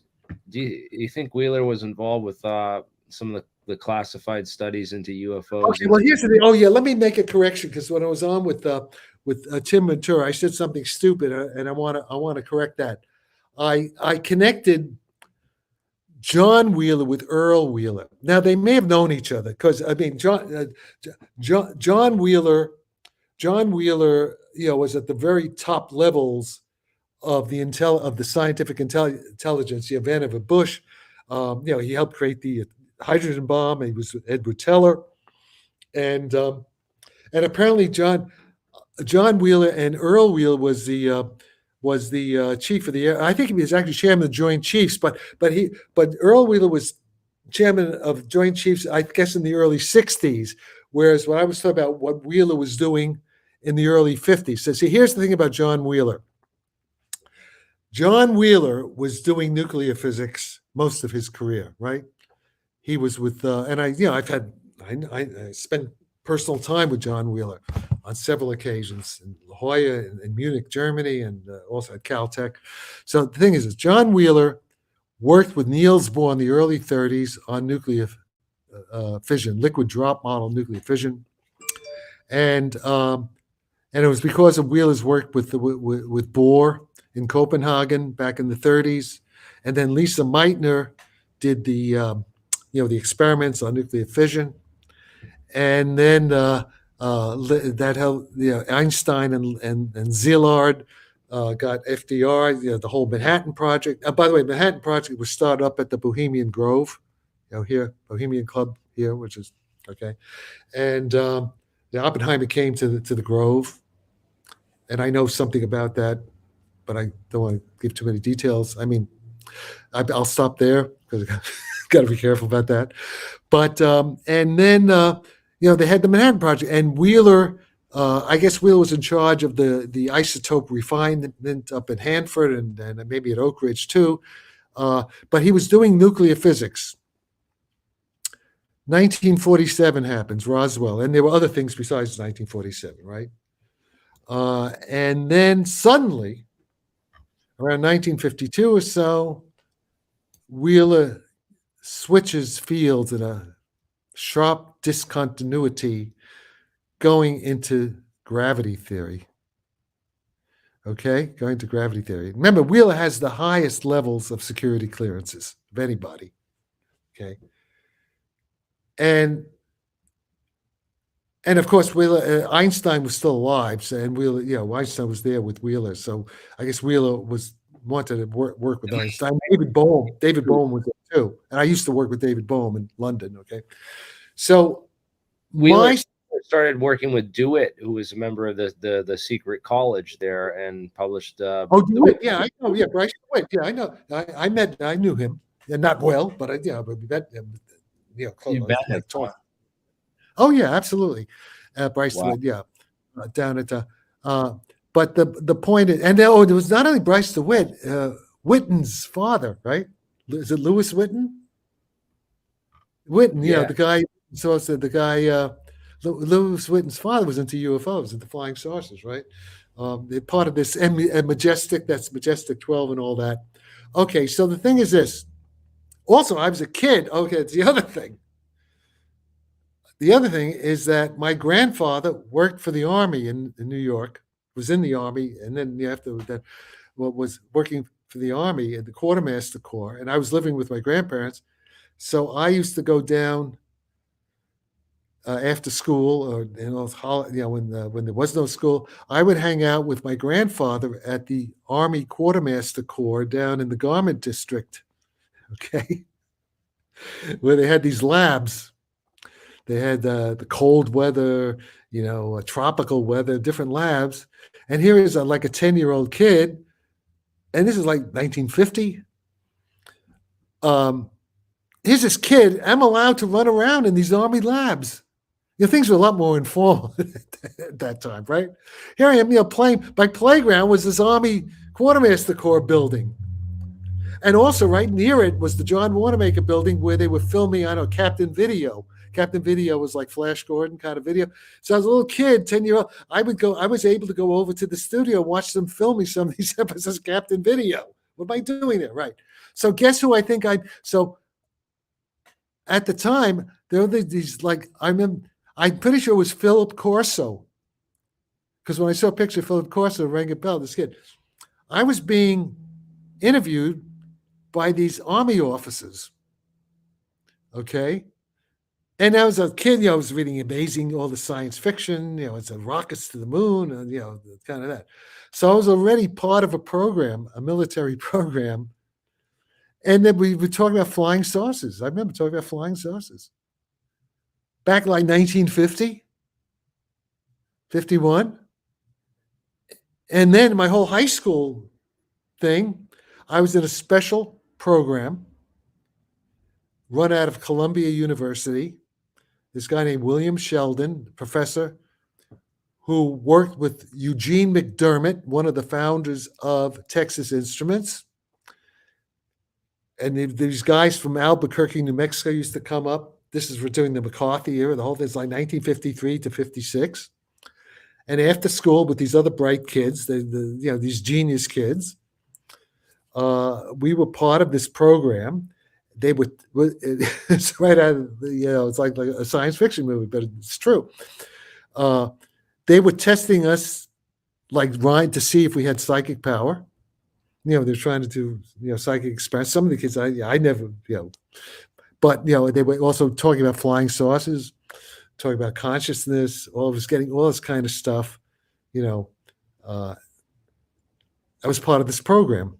Okay. And it was defense related. Oh, yeah. And also these guys were talking about the communist threat. This is, 53, 54, Senator McCarthy, the whole thing. And as a result of that, I was just 16 years old. I was pushed through high school, Midwood High School in Brooklyn, and sent to Cornell on full scholarship. I could have gone to MIT, Cornell, or University of Chicago. Okay. Based on my, full scholarship, Ivy League school. My mother, I think, sent me $20 a month or $20 a week. I don't know, but everything was paid for. But studying with Hans Bethe and Phil Morrison and Wolfgang Rindler and Mark Kotz, all these guys from the Manhattan Project.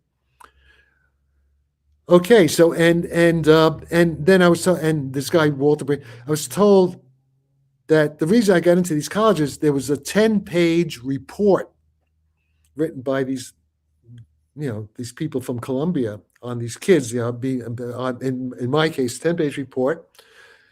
And I was like I just turned 17 at Cornell, my first arriving at Cornell, Ithaca, in September 1956. And I was told that what the report says is that Jack is,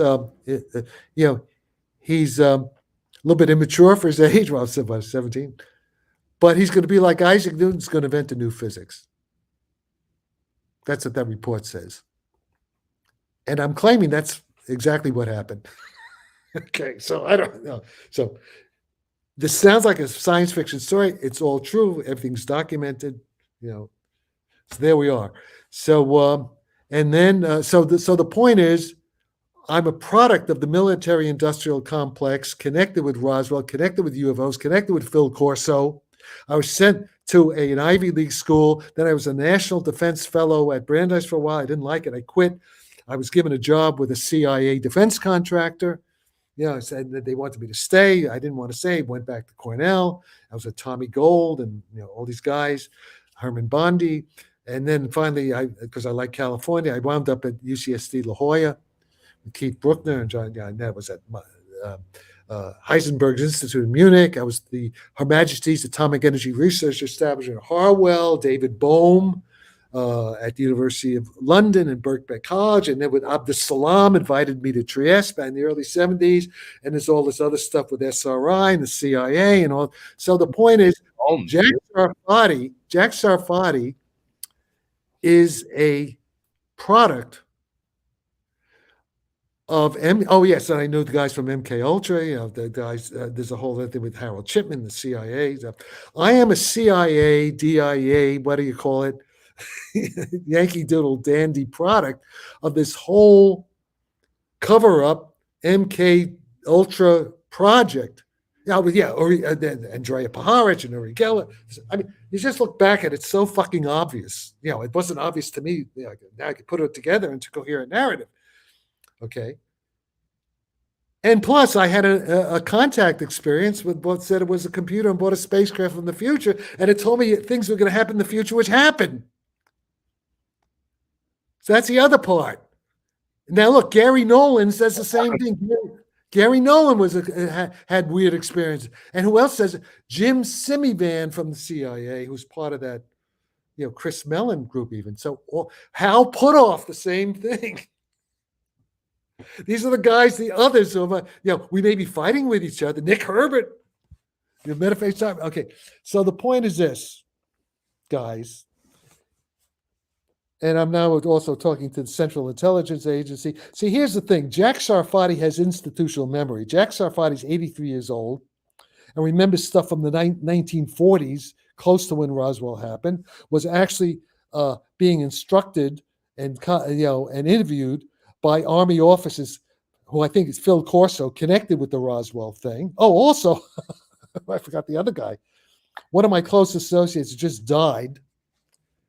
Was a former Marine tank commander. His name is Don Rich. He just died just a few months ago, but he actually had in his possession Roswell crash materials back in the late 60s. When he got out of the Marines, his brother was a high-level Marine colonel. He was a tank commander. Oh wait, from Idaho, right? Guess who Don's father worked with? See the connection. So Don's father, back when he was a little boy, worked with Kenneth Arnold. Kenneth Arnold was the first guy to report seeing the flying saucers over the formation. Well, Don Rich, who's a close friend of mine, just died. Don Rich, as a little boy, remembers Kenneth Arnold coming back from the flight, telling the story of the flying saucers. That's pretty weird, right? Talking about the high strangers, right? Then, and Don, interesting guy. Don comes from, he's like he's a real cowboy. His grandfather was this famous Texas Ranger, became a bank robber, Kelly, this guy, whatever. And he's right out of Central Casting, and he's half American Indian, so he's like an Apache, or I don't know which one. Was he an Apache? Or maybe not. Maybe I forget what tribe he was, but he was half Indian, like a shaman, And he's and also he's connected with some very powerful people in a very important private men's club, which I'm not going to name the name of, but you could guess. They have a big thing up in Northern California, which is where he used to take me. Okay, and so the point is that talk about the Illuminati. Okay, so the point is. When Don was out of the Marines, and he's a sculptor and also an iron foundry in Oakland, he knew Sonny Barger, little Hell's Angels guys. I was part of that too. Okay, Sonny Barger just died. I have a lot of connections with the Hell's Angels friends, but so this guy, Colonel Harry Wolf, comes to Don's foundry. This is like 1968. Okay? Got this now, guys? I'm telling you, I can't make up these stories if they weren't true, right? They're too crazy. I could not. I'm not that imaginative. I love this, man. I'm telling you, this is I'm just giving you the facts, you morons. Some of you out there, I don't mean you, but you know what I mean. You unimaginative idiots. Some people will be like, "Oh, what's your source for that?" I'd be like, "Yeah, you narrow-minded academic clods, you hack minds." Eric Davis, I mean you. You lived it. Wait a minute, I lived all this shit, man. All right, and also I'm from Flatbush. I'm from Brooklyn. Okay, here's the thing. So Colonel Harry Wolf, comes to Don, says, "Hey, listen, we'd like you to do." You're a patriot. So what is Don doing? He's a courier, CIA courier for about 2 years. They give him little packages. He's not supposed to, he's tied or handcuffed to a suitcase, to a briefcase, and then he flies to France. He flies to London. He flies to Singapore. Different places all over the world. Delivering these packages. Okay. I think in Italy, he was in Italy. And so now here's the big thing. So one thing, so Harry Wolf comes, and here's this army duffel bag, khaki army duffel bag, says AAAF Roswell on it, faded. And this is like 1968, 1969. Okay. And Harry says, "Don, please keep this for me. I'm going to bring it back, but don't open it." Don't open it, right? I've got Don opens it, right? Guess what he finds it? Did you read The Day After Roswell?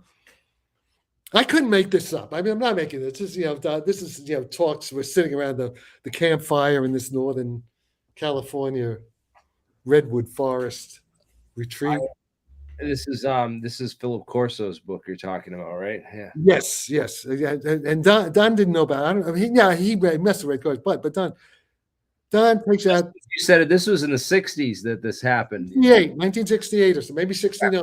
So didn't publish his book till '97. So no, and of course not. No. But and also, Don Rich would not lie about anything. I'm sure he's telling that he couldn't be he wouldn't be making up such crazy stories if it wasn't true, because it's so it sounds so crazy at first unless you really know. And so he said he took out, it was the strut with the hieroglyphics on it. That's in Phil Corso's book.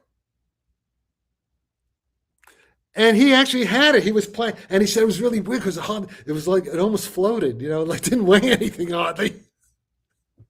And he had a foundry. He tried, he hammered it. He did all kinds of things. He couldn't get it doing. I don't know. In any case, I just wish he had kept. But he finally had to give the stuff back. But he should have kept. But there was stuff like all this like aluminum foils. Everything Phil Corso talks about in his book. Confirm. That Don Rich had the stuff that's all real. Okay. Now, then there's this guy, Richard Doty. Richard Doty talks about Cardinal 3, that there are 3 of these retrieved craft. Just the generic flying saucer, 30 foot, roughly 34 feet, maybe, weighs a couple of 3,000 pounds. Inside, there is the 3 little seats for small little green men. And the hand, the panel with the handprints on it, that's in Corso's book. So guess what? So we have Richard Doty confirming it, but of course we don't know. Maybe Richard Doty is just, maybe he read Phil Corso's book. But now I'm going to tell you something else, which clinched it for me. Back in, when was it? November 2021. Yeah, just a few minutes, about a year ago, not quite a year ago. Oh, yeah, there's Richard Doty. Is that Doty? There's Richard Doty. Okay, so Doty tells the same story basically about this Cardinal 3. He says we have 3 of them. Now I'm going to tell you about a 4th. Independent, okay? So I go to, I'm in Europe, I'm in London almost half a year, and I also have this group in Italy who are Italian military. There's an Air Force guy and there's a Navy guy. Okay. And the Navy guy, about Kit Green, keeper of the weird desk for the CIA, and then Ronald Pandolfi, who took over from Kit Green, and all the stuff there. There's all this stuff on the internet about them, and I know them both, and it's all true. So in any case, these guys in Italy, in the Italian military, are kind of like Kit Green and Pandolfi, okay? They're like the equivalent to that. And I'm not going to... And so I'm having a conversation with the Italian Navy guy, who I'm not going to name. The Italian Navy guy, who's a scientist. He's like a PhD electrical engineer. And he's talking about when he first went into the Italian Navy. Get this now.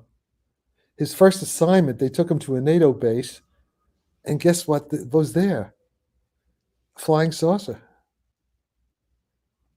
His job was to try to figure out how it worked. Now get this. About 34 feet, 35 feet. He went inside. There are 3 small seats. There's the desk with the handprints. And he's not a big guy, but he was young then. And he said he tried to sit in one of the seats, but it was, there's Pandolfi. And so get this. Now listen, this is the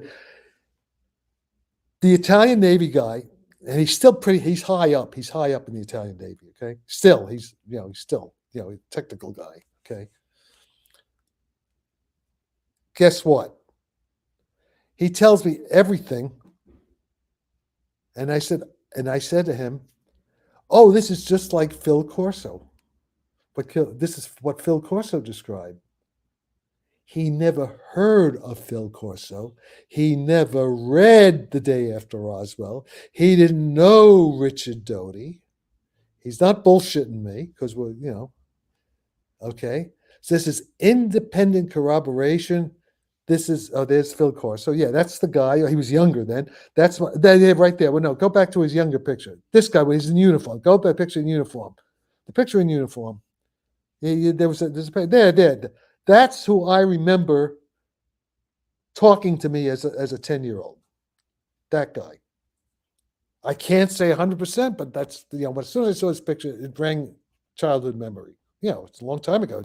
It's 70 years ago, 72 years, 73 years ago. Okay, but that's the guy. And I'm talking about, flying saucers, with this guy, okay, Phil Corso, back in Army Quartermaster headquarters in the Manhattan Garment District, okay? And so in any case, so here we are. Look at this. Look at the pattern here. I couldn't make this story up. So there's a tight network of high strangeness, okay? This is all real. It's not bullshit. And I will debate any asshole, so-called debunker, what's his name, Mick West, Bob Schieffer, all these stupid assholes. You let's get in the ring together and let's fight this out intellectually, words. I'll reduce them to ashes, so to speak, about this stuff. Now I know. Now let's put it this way: up until December 2017, I was not as certain and as aggressive on this subject as I am now. I still kept, maybe not, no. But guess what? So it's late October 2017. I'm in London at this Fetzer Foundation conference on David Bohm, his 100th birthday. David Bohm, the physicist who worked with Einstein, okay, and who I was part of his group in 1971. And guess who's there? There's David Bohm. Yeah, David Bohm. And yeah, there he is. That's the way I remember him. And guess who's at the meeting? Who's at the meeting is Christopher Kit Green and Harold Putoff. They're there, right? They're at the meeting. And so I'm sort of hanging out with them at their hotel in London, which is about a mile or two from, there we are. There's Jack, there's Jack Sarfati, there's Kit Green and Harold Putoff. This is at the big temple dinner, the Fetzer Foundation dinner at this place where, where the King of England would sometimes come, and the Prince of Wales, but he wasn't there that night, I don't think, no. But this is so wait a minute now. So here it is. And there we go. Yeah, this is Annie Jacobson, who wrote these books. There we go. And guess what they're doing? Guess what Kit and Hal are doing? We're talking, and every now and then a phone call comes in, a cell phone, either Kit takes it or Hal takes it. I'm sitting in the hotel room with them. It's Washington, D.C. It's the Pentagon or whatever, the CIA, motherfucker. And either, they don't want me to hear what's going on. So either Kit goes out of the room to talk or Hal goes out of the room. This is happening every 10 minutes or so. We're waiting to go to dinner or something. I don't know what. So guess what they were doing? They were talking, I guess, with Leslie Kean and whoever else, setting up the New York Times disclosure thing in December in the New York Times about the Tic Tacs. Okay? So you understand that all these synchronicities, this is all being engineered. This is not random. This is all being engineered from the future. There's a whole pattern here.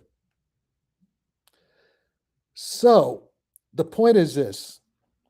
Jack Sarfati, me, okay, I have a coherent narrative here as to what the hell is really going on. It encompasses every dimension. It's the high strangeness, the physics, the military,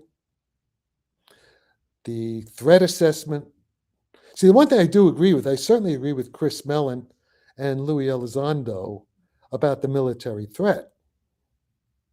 Okay. But we have all these stupid assholes. You're a bunch of stupid assholes in the Pentagon and the Central Intelligence Agency, Department of Energy. You're such a bunch of arrogant fools. You don't realize how stupid you are because you're not talking to the right people. You better try to learn what I know about, because I've been in this field for over 70 years, longer than any of you. Okay? And you better come and talk to me, because your lives depend, the survival of America depends upon you trying to learn what I have to teach you. And that's my real message. Now, I know it sounds arrogant. Eric Davis is going to say Jack Sarfati has, Dunning-Kruger syndrome. Okay. Jack Sarfati is Derek Davis said, and Chris Mellon has been pretty nasty to me too. Jack Sarfati is a malignant narcissist. Well, maybe so, but it's a malignant narcissist who actually sort of knows what's going on much better than Louis Elizondo knows, or Chris Mellon. I mean, Chris Mellon, these are nice guys. I mean, they're basically nice guys. It's not nothing personal, it's just business. But Chris Mellon is the grandson of Andrew Mellon, one of the top WASP, intelligent, the richest families, Carnegie Mellon University. Chris did not go to Yale as undergraduate. He went to some smaller college where some of the people from the rich who can't get into the top schools is second-ranked school, but a good school. And he studied politics or something. Then he did a year at Yale and some into Ash. I mean, he has no tech physics background, so he doesn't know shit from Chernobyl about physics. And we were getting along fine, and he asked me some elementary questions about black holes, and I realized he didn't know anything. And then we got into a fight because I kind of support Donald Trump and he supports Joe Biden. So, so he's pissed at me and wrote me a very nasty letter, made it public. And Eric Davis, goes around saying, bad-mouthing me. Of course, I bad-mouth him too. So it's tit for tat. All right. So we have these little, squabbles, these internecine. But what they're doing, it's damaging U.S. national security. So the guys in the Pentagon, guys in the CIA, they're not doing the due diligence. They're not doing their job. They're a bunch of stupid young assholes who don't know their ass from the hole in the ground. Pardon my French, but that's the truth. You're incompetent for your jobs. And just the way Lenny Susskind is teaching some of these Google idiots, about AI, you better learn from me through Zoom. I'm leaving for London very soon. I'm going to be in London, and I'm also going to be in Rome. I'm going to be in Italy.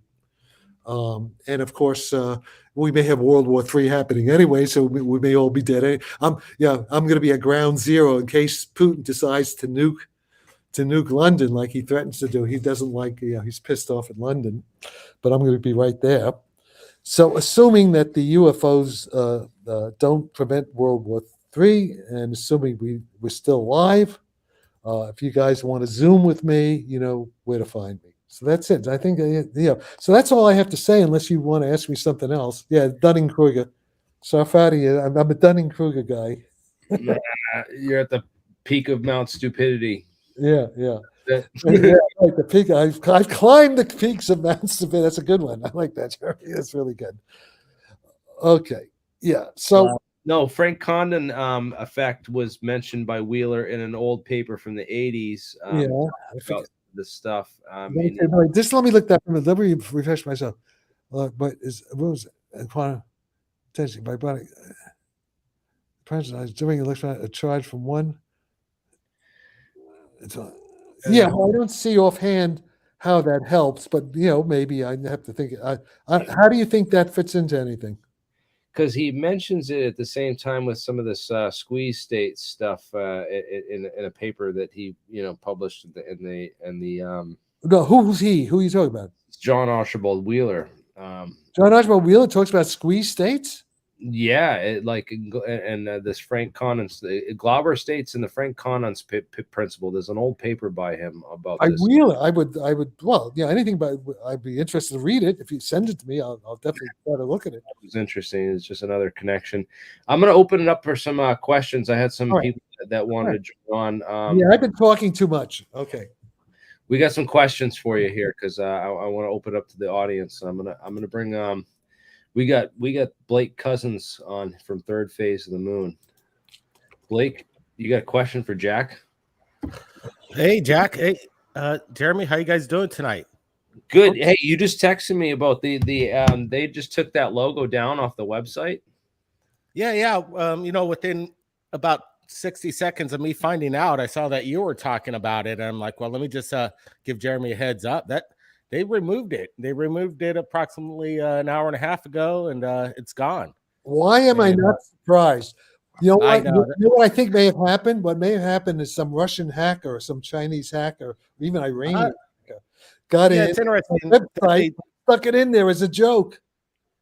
They're not claiming that it was a joke. They were saying there was some reasoning behind why they removed it, but they're not admitting that it was a hack. But it definitely was.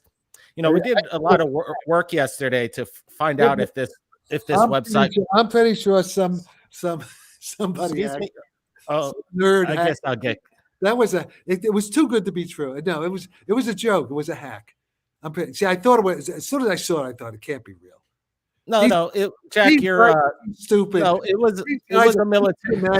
Okay, I guess sorry, I can't talk. I can't get a Jack. Hello. Go ahead. Yeah. Okay. Thanks, man. Appreciate it.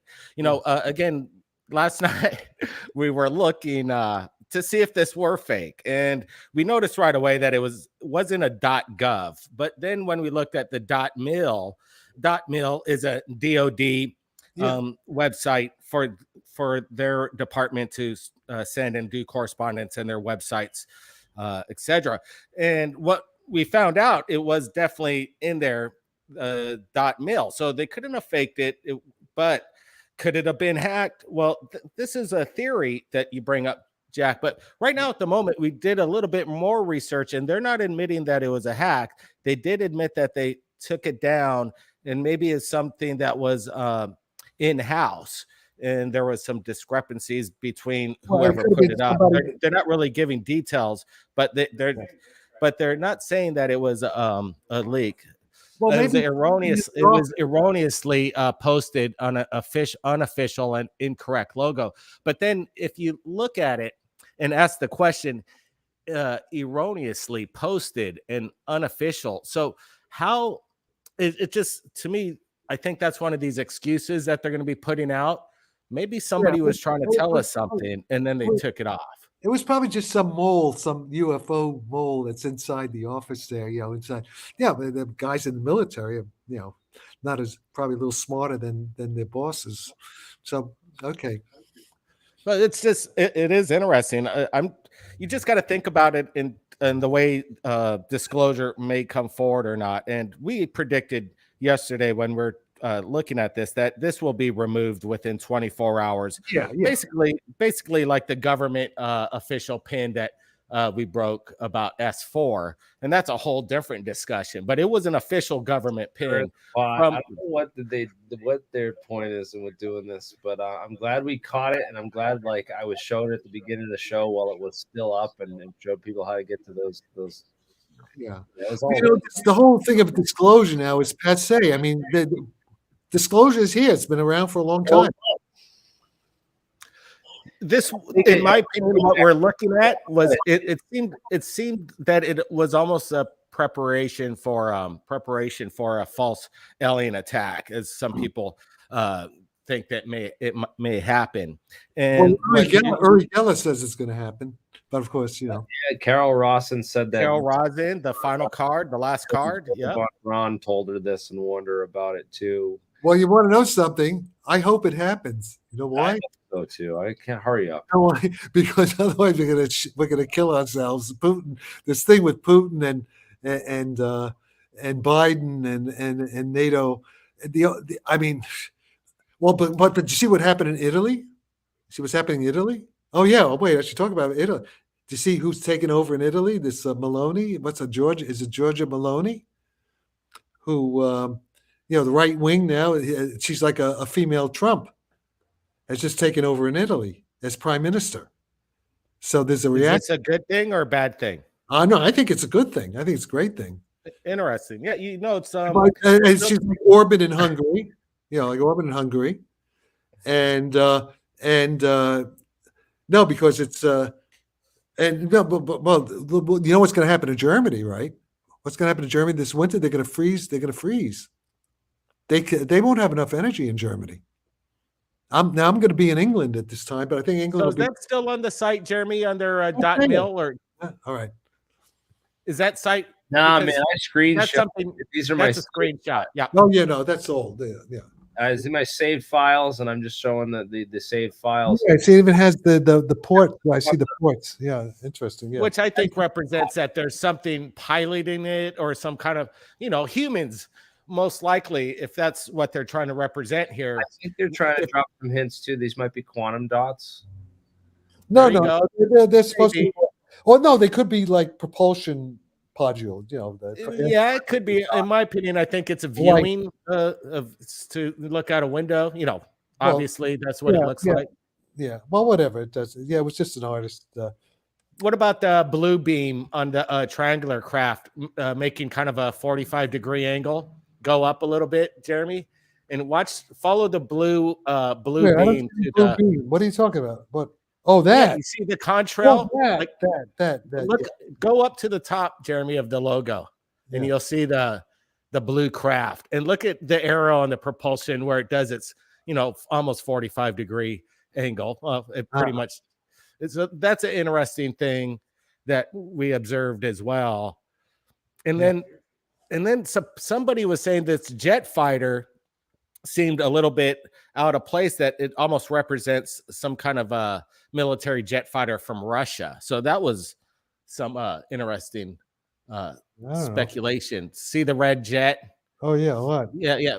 Can we identify that? I'm not an aviation expert, but some people are saying that's Russian. Could be. I don't know. What do you? Okay, but let me say one thing. By the way, with extraterrestrial Dart craft looks like the SR-75. Yeah, but wait a minute, guys. This is very important. I want to say something very important. For warp drive craft, shape doesn't matter, because a warp drive machine is not moving through air. It's controlling gravity, so the air around is at rest with respect to it.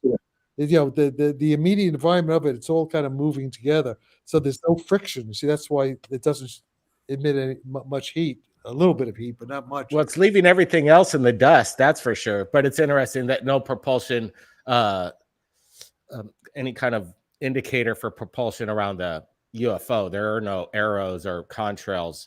Yeah, well, that's what I'm claiming. I've explained exactly that, why that is. Mm-hmm. That's what happens when you can control the gravity field. That could be any shape. Well, in fact, Ryan Graves talks about what the is it the cube inside the sphere, right? The cube inside the sphere. Is that balloon photo that they put out? Yeah. Oh wait. Okay. Is that the Russian one? Yeah, that's the Russian one. Yeah. Yeah, but they all look similar. Even the American thing looks like that, doesn't it?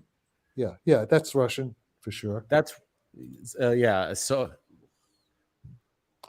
when is Putin going to use those in Ukraine? Is the question? I mean, Putin hasn't even used his air force, has he?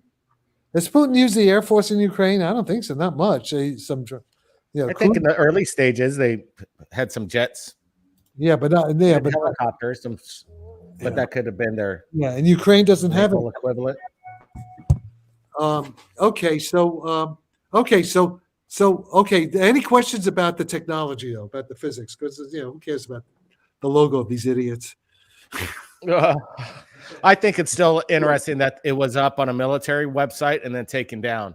And yeah, I think because there's somebody behind it. Put it in. And I wouldn't shrug it off. I just wouldn't shrug it off as this is done by some idiot. I think there's something. No. I mean, there's something behind it. So there was a message that was trying to be sent, and it was from the Yeah, inside, and it wasn't hatched. All right, so be that as it may, so the bunch of they don't know what they're doing. I got a couple questions for you, Yeah. Jack. What are your opinions on Sal Pays and his? What's that? What? Oh, that's all Sal- bullshit. The Pais, forget it. It's crap. Total obvious crap. Every physicist knows it's crap. What? He doesn't got the secret sauce. No No, secret sauce there. It's nothing. What it is, it's a scandal that it got that far. What it means, it's showing just what I'm saying. It's showing the stupidity of the people in the Navy who are doing this kind of research. That they're incompetent. Even the parts of what he's saying is there is a Schwingle limit, but what does that have to do with propulsion? Nothing. Nothing. If you read his patent, it's all disconnected bullshit. Yeah, vacuum is real. So what? So what? Yeah. Vacuum polarization. Hey, we found a paper from 1959 with Alzafon talking about this in a space. But talking about what? What were they saying? He's talking about what's the idea? What's the idea there? Is there a coherent idea? How do you connect this picture to describing how the thing stays hovering in the air? Nobody, it's nothing. It's like it's total idiocy. You know what it's like? Did you ever see the movie Idiocracy? There's the movie Idiocracy about this guy. He sleeps for 100 years. He wakes up and everybody's stupid. Okay. Okay. Well, in fact, that's what we have right now. America is Idiocracy. This whole thing. I can't believe how stupid everybody's getting.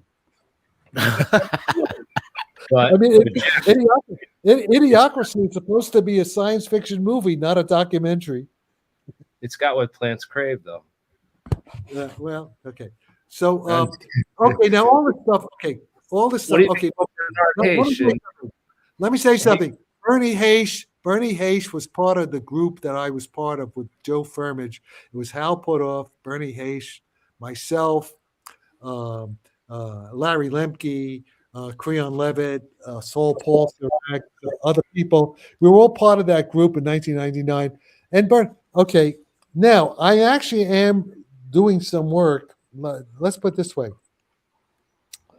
In my latest stuff, the 0-point energy may play a role. Because actually, but you have to amplify its effect. So there may be something to the 0-point energy, but not in the precise mathematical model that Haish and Puthoff talk about. There is something else that the 0-point energy is there and may play a role, but I don't know yet for sure. So, Jack, do you think somebody? I'm just curious. That we've never met, but just a quick question. Do you think anybody's ever cracked the code, or has anybody? Does anybody have the secret sauce? And have we built it? Yes.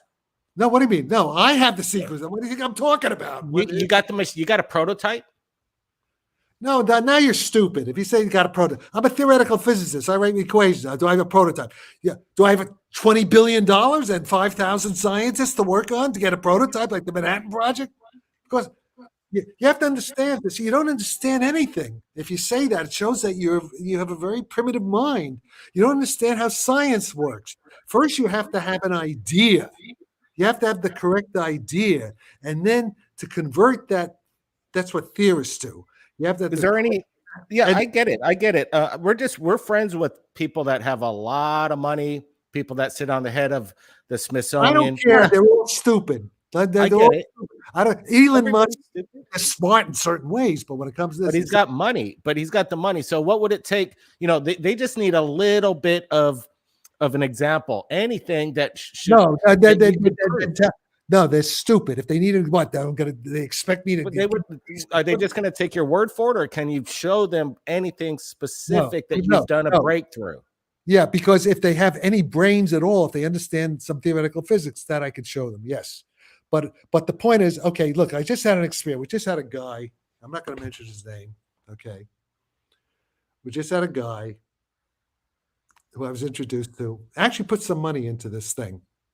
Mm-hmm. He's naive, and it's sort of like Joe Firmage, and he expected miracles in 4 months or 5 months with a couple $100,000. It doesn't work that way. Okay, I get it. It'll take hundreds of millions of dollars. And, you can't just start up. Years. Okay. The point is this. Okay, But let me just say something. Let's take Elon Musk, for example, and Jeff Bezos. Okay. Now, of course, they're very smart, and I give them all the credit, doing things, with the entrepreneurs, like, all that stuff. That's great, and I admire them for that. But when it comes, but Elon Musk and Jeff Bezos are a couple of kids playing with giant. All the money they're putting into SpaceX and whatever the blue, whatever they call it, all this giant rocket stuff is bullshit. It's stupid. Well, we've been saying that for years, that they're using 100-year-old technology. There's something out there that we have a better meta propulsion. Yeah, we see these things flying around. So I'm claiming I understand how it works. They're still conceptual. That's when I say understand it, I have a general understanding based on Einstein's general relativity theory and quantum mechanics, which I know about. Okay, and so I understand in principle how all these things work. Now, how to get the technology, that's a whole other thing that involves that I'm not equipped to do. Yeah, all that stuff. Okay, so the point is this. Now, I can't show them. If I could show them something, who would need them? But what I'm saying is they're two separate things.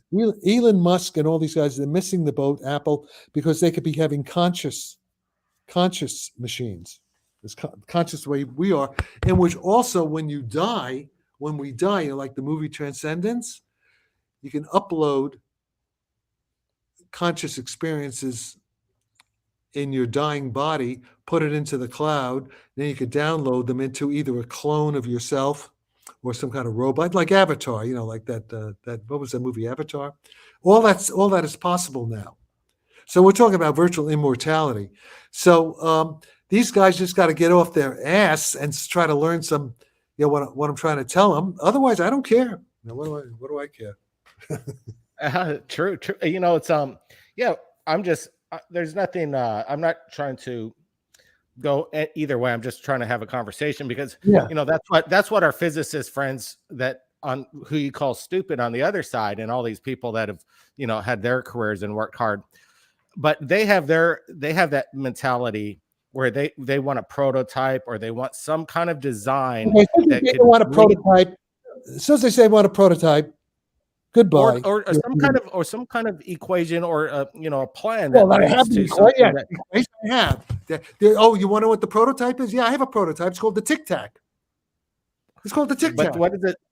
Well, the Tic Tac those videos don't really prove anything. The Tic Tac doesn't show any kind of thing that defies or seemingly defies the laws of physics. I'm assuming now that everything that Louis Elizondo says about the classified videos, I'm assuming that everything Ryan Graves reports and everything that Commander Fravor and that woman, all these Navy pilots, I'm assuming that they know what they say is true. Okay. And if what they say is true, there's only one way to explain all that. Well, there you go. We're taking people's word for it, and that's one thing, but the videos don't prove anything. I don't care about those videos. All I know is what. Okay, so we're going on people's testimony. This is non-productive. Okay, you want me to tell you what I know? Okay. What I know is from a guy in the Italian Navy, okay, who was actually examining one of those flying saucers, like Roswell-type flying saucers, that Corso talks about, that Richard Doty talks about, okay? So independent corroboration that those machines are real. I know that. And I believe that as much as I believe data from CERN, okay? I know that. And I'm also saying, assuming that everything Commander Fravor and Ryan Graves says is true, there's only one way to explain it, and it's a very elementary application, a slight extension of Einstein's 1916 general theory of relativity of the gravitational field, plus some quantum mechanical things. That's where the metamaterials, what the metamaterials basically, what they must do, I don't know exactly how to do it, but what they must do, the metamaterials, when they are sufficiently pumped in a resonant way, to create a giant resonance, a macro quantum coherent resonance in the metamaterial, they amplify the strength of the coupling of the applied electromagnetic field to the induced gravitational field. That's what they do. So they're able to generate a relatively strong gravitational field with a very small amount of energy. And there's also there's a phase relationship. By changing the relative phase between the applied electromagnetic field and the output gravitational field, you can switch from attractive field to a repulsive field. The repulsive field is going to create a blue shift. The attractive field creates a red shift. So all this stuff like what happened at the Skinwalker Ranch, they have that UFO floating ahead. If you let's put it this way: if you stand under a hovering UFO, you're going to get radiation sickness because the anti-gravity creates a blue shift in all the air molecules below it. Okay, so you're going to create ionizing radiation, and you'll have symptoms of radiation sickness, which is exactly what happened at the Skinwalker Ranch. I think even Travis Taylor said he got sick. Okay. That Skinwalker Ranch, you could give that a grain of salt. There's really, again, not really. Okay. Proof. So who am I talking to? Who is this guy? Who is it? It's Blake Cousins. We're trying to find out exactly who is Blake Cousins? What's your background? Are you a physicist? But we have friends. We have a lot of friends in this field. Channel, a couple 100,000 subscribers. All right, I just want to know who you are. You know who I am. Who am I talking to? I'll introduce myself. Yeah, my name's Blake Cousins. We run a YouTube channel with 800,000 subscribers. We've had the biggest documentaries in the past 2 years on Amazon Prime in regards to what? Documentaries about what? About what? Disclosure. We're talking to Michael Schratt, Jim Goodall, Greer. We're talking to Congress. Greer's an idiot. Greer's a crook. Greer's a crook. So you talk to a bunch of schmucks who don't know anything. We're talking to Congressman Tim Burchett. We're talking to. I don't care. I don't know Michael Schratt. We're talking to Avi Loeb. We're talking to Avi Loeb, the Galileo Project. We're talking to Michael Schratt. I don't know. You really have, for some reason, I just came in here invited. I didn't know. It's interesting your how you throw around people that they're stupid and because they are. I can't. I'm sorry, but I don't have patience. Yes, I understand how to piss off. Yeah. It's okay.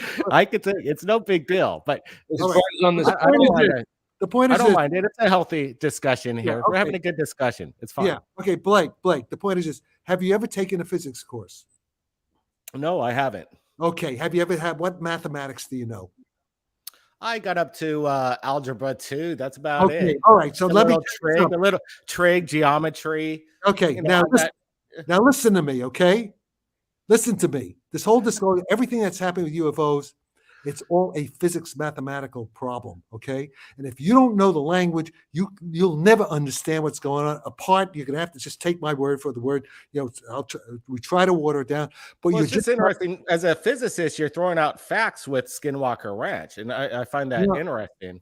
Well, I happen to know. You're saying because we've been in close proximity to UFOs here in Hawaii, right above our head, and we never got any kind of radiation sickness when it was only 100 feet above our heads. Okay, so, wait a second. Wait, stop.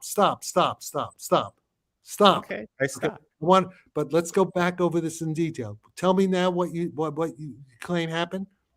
Yeah, let's 2010 on our birthday, we're invited to this farm out in the middle of nowhere because these people are experiencing something strange. They know we had camera equipment, so they invited us over. We went down there, and this triangular shaped craft the size of a football field, black, came right on top of us. We experienced it for 4 minutes with multiple eyewitnesses, and it could have thrown a rock at it. It had escorts on the side of the tips of the craft that some people say they see these energy plasma balls around the tips. Could be part of the meta propulsion, but again, no after effects.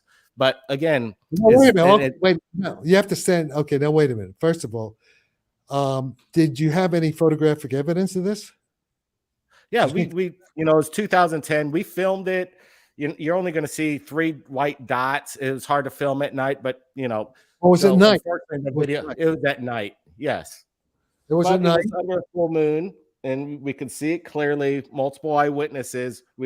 So All I'm right. not gonna Okay, I'm you not were gonna say, under. hey, look, believe Under. me. I'm just saying there's Wait, people that have close proximity to these things that don't receive radiation poisoning. And when Professor Dolan starts talking in a language that people that get close proximity or touch it receive these kind of horrific injuries and spreading this Wait a minute. false Wait a threat, minute. there's a problem there. Not necessarily, not because it doesn't mean that it's always that they switch it on all the time. But this thing you said, it was floating, it was hovering, and you Yes. were under it for 4 minutes.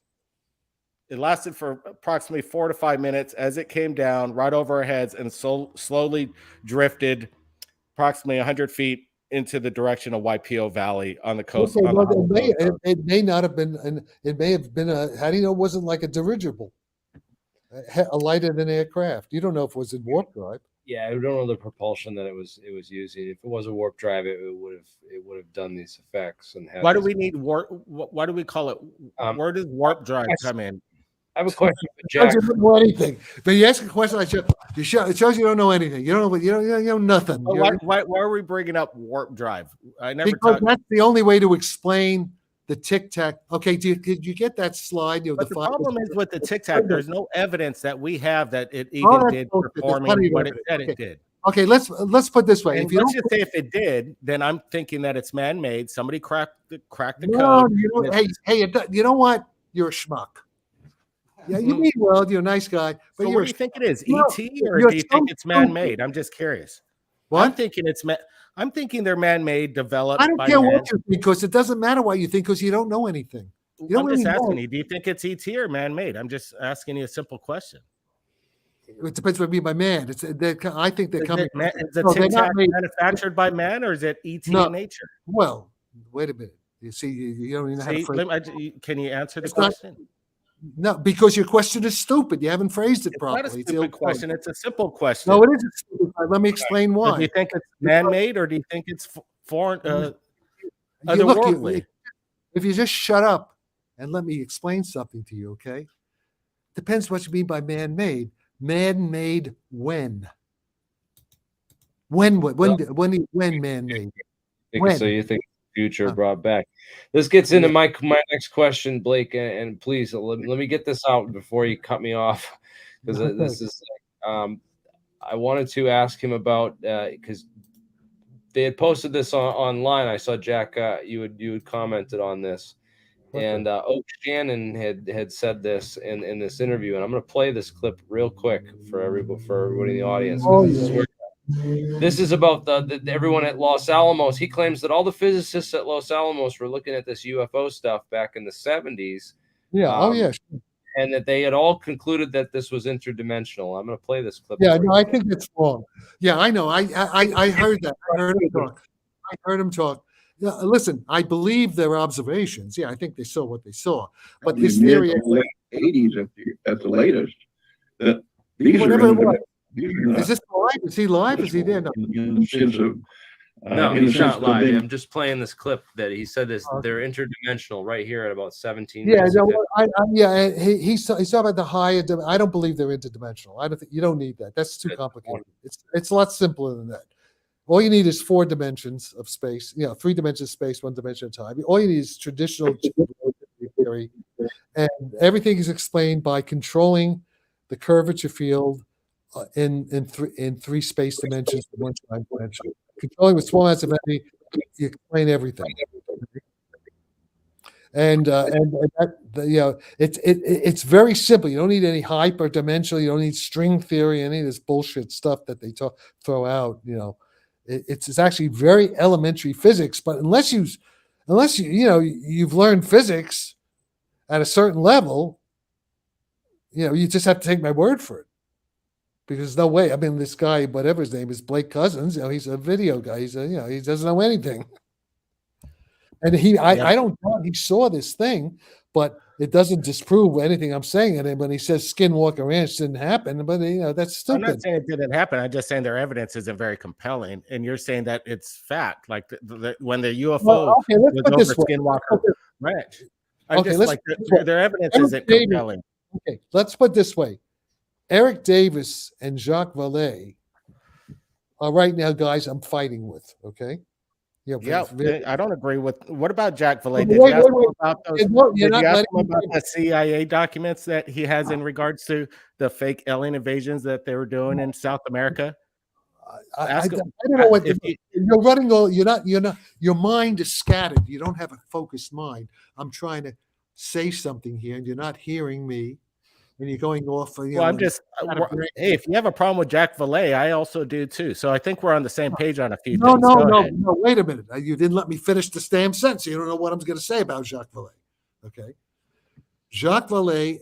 First of all, Jacques Vallée is a bit of an asshole because I helped Jacques Vallée. I got Jacques Vallée connected with the movie industry. I got him into Close Encounters of the Third Kind, the My Connection. Okay. And then he fucked me over. I mean, he didn't. He's been blocking my efforts, Jacques Vallée, okay? And Eric Davis, the same thing. However, I agree with Eric Davis and Jacques Vallée when it comes to what they say about the Skinwalker Ranch, about that paper they wrote, High Strangers. You see, just because I have my own political ego, whatever you want to call it, conflicts with them on a personal level, doesn't mean that I reject what they say about certain things where they know what they're talking about. Okay. So that's the point. Even though I'm at war with Jacques Vallée and Eric Davis to a certain extent, I still support certain things they say because I'm a scientist and that seems to me to be objectively true. So I separate my emotional, political, whatever, feelings from my sense of honesty, intellectual honesty when it comes to science. So I separate the two things. Now, most of these people can't. See, Chris Mellon can't make that separation. John Alexander can't. John Alexander, now Colonel Alexander, was supposedly head of a theoretical physics division, of the Pentagon, all the bullshit. Okay, because I support Donald Trump, he says my physics must be wrong. See, that's stupid. That's a stupid, senile old fart. Okay. Oh my God, that is silly. Hey, let me ask you this question. Real quick, I interviewed Neil deGrasse Tyson 2 days ago. He's an I knew you're going to say that, and I'm not going to back up what he stated, but I just had a feeling you're going to say what you just said. Oh my goodness. He's a pompous schmuck. Hey, let me tell you. Wait. So Jack. So do you see the headline in the communist movement? Jack Sarfati is a racist. He called Tyson a schmuck. Not because they're wild. Oh no. Not because he's black, but because a little wokeness. Too much woke going on, right? I believe in Martin Luther King, content of character, not color of skin. So no, okay. But it was interesting what Neil said. Again, I'm not an advocate about what he said, but he indicated, and it was kind of interesting coming from Neil deGrasse, that he thought that it's not out of the possibility that not NASA, but Navy digitally put those into the videos, the Tic Tac, the gimbal, and inserted them in digitally just to test. You know what? Then David, then he's insulting the integrity of U.S. Navy pilots. Now let me tell you, I lived on aircraft carriers. I lived on aircraft carriers for several months at a time in the Indian Ocean with these guys. Not Commander Freight, but this is back in 1987. I've been on aircraft carriers with these Navy pilots, and they're straight. These are great guys. These are heroes, and they're not lying about what they saw. And for Neil Bryson, whatever the hell his name is, he should be ashamed of himself. Yeah, a lot of people are saying, well, how do they insert the image into the people's eyeballs? How do they insert it into the pilot's eyes? So obviously we're going on the testimony from the pilots. And I agree. Hey, these guys, we have a collection of tens of thousands of UFO videos from around the world, the phenomenon. We're the largest archive of the phenomenon. And we're on top of the phenomenon. Okay. So the question is why is people like Tyson, why are they being so skeptical about it? See, what's really going on there? Absolutely. Jack, I asked head of special projects TD Barnes out of Area 51 special Yeah. project manager. I asked T.D. Barnes what he thought of the Tic Tac and all this, and he thought it was spoofing technology. Well, okay, but then he should, it's possible. Psyops. That's like, I was like, oh, Yeah. maybe. Well, then he should explain how. Hey, by the way, who's this woman? That woman looks familiar. Who is this woman here? Do you know who that woman is? This woman. There, who's that? Do you know who she is? She's got a great smile. Yeah, no, okay, no, I thought I knew her for a minute. I thought I met her, but it's not. Monica Barnes. She came up under search for T.D. Barnes. So Oh, she was a witness. Oh, she was a witness, a UFO contactee or something. Yeah, okay, that's it. Okay. is it? But I'm trying to find out who she is now. yeah. If it's spoofing, let's get back to the spoofing technology thing. First, he'd have to demonstrate what he means by that exactly. And you know what? Even if it was spoofing technology, it doesn't matter, because what I'm talking about is from Einstein. And even if those things aren't real, what I'm talking about, I think, is real.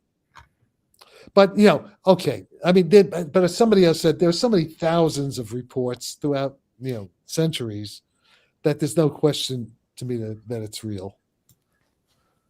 Yeah, I think something happened, and I believe that whatever's going on, it's created by men. Whether you call it future time travelers visiting us now, I'm not opposed to that created theory. by Lockheed. It hasn't I'm been an advocate of that. Yeah, it hasn't been created by Lockheed or Boeing, in the past. They may make it in the future, sure. There you go. Exactly. They're the ones in the proper place to get these designed, and it is a national security issue. Yeah. There's some people in the chat, like there's this guy named Solar Marshall. Anyway, he could keep talking, but man, this guy's really throwing down some, just pathetic statements, and it's just pathetic. Okay, is anybody asking any, before we end, is anybody asking any intelligent questions about Yeah, I'm trying to think of. I got pretty much most of the ones I wanted to ask you. I wanted to ask you about the interdimensional thing with Shannon. That was something that came up. So let's go over that again. What I'm saying, I believe he's a very nice man. He's an honest man, and I actually admire him. And I admire his Navy service and all that. I listen to him. It looks like he could be your twin brother. Yeah, right. And the thing is, though. But I'd like to see some papers by that friend of his, Willie Cat, whatever his friend from Kentucky. Yeah.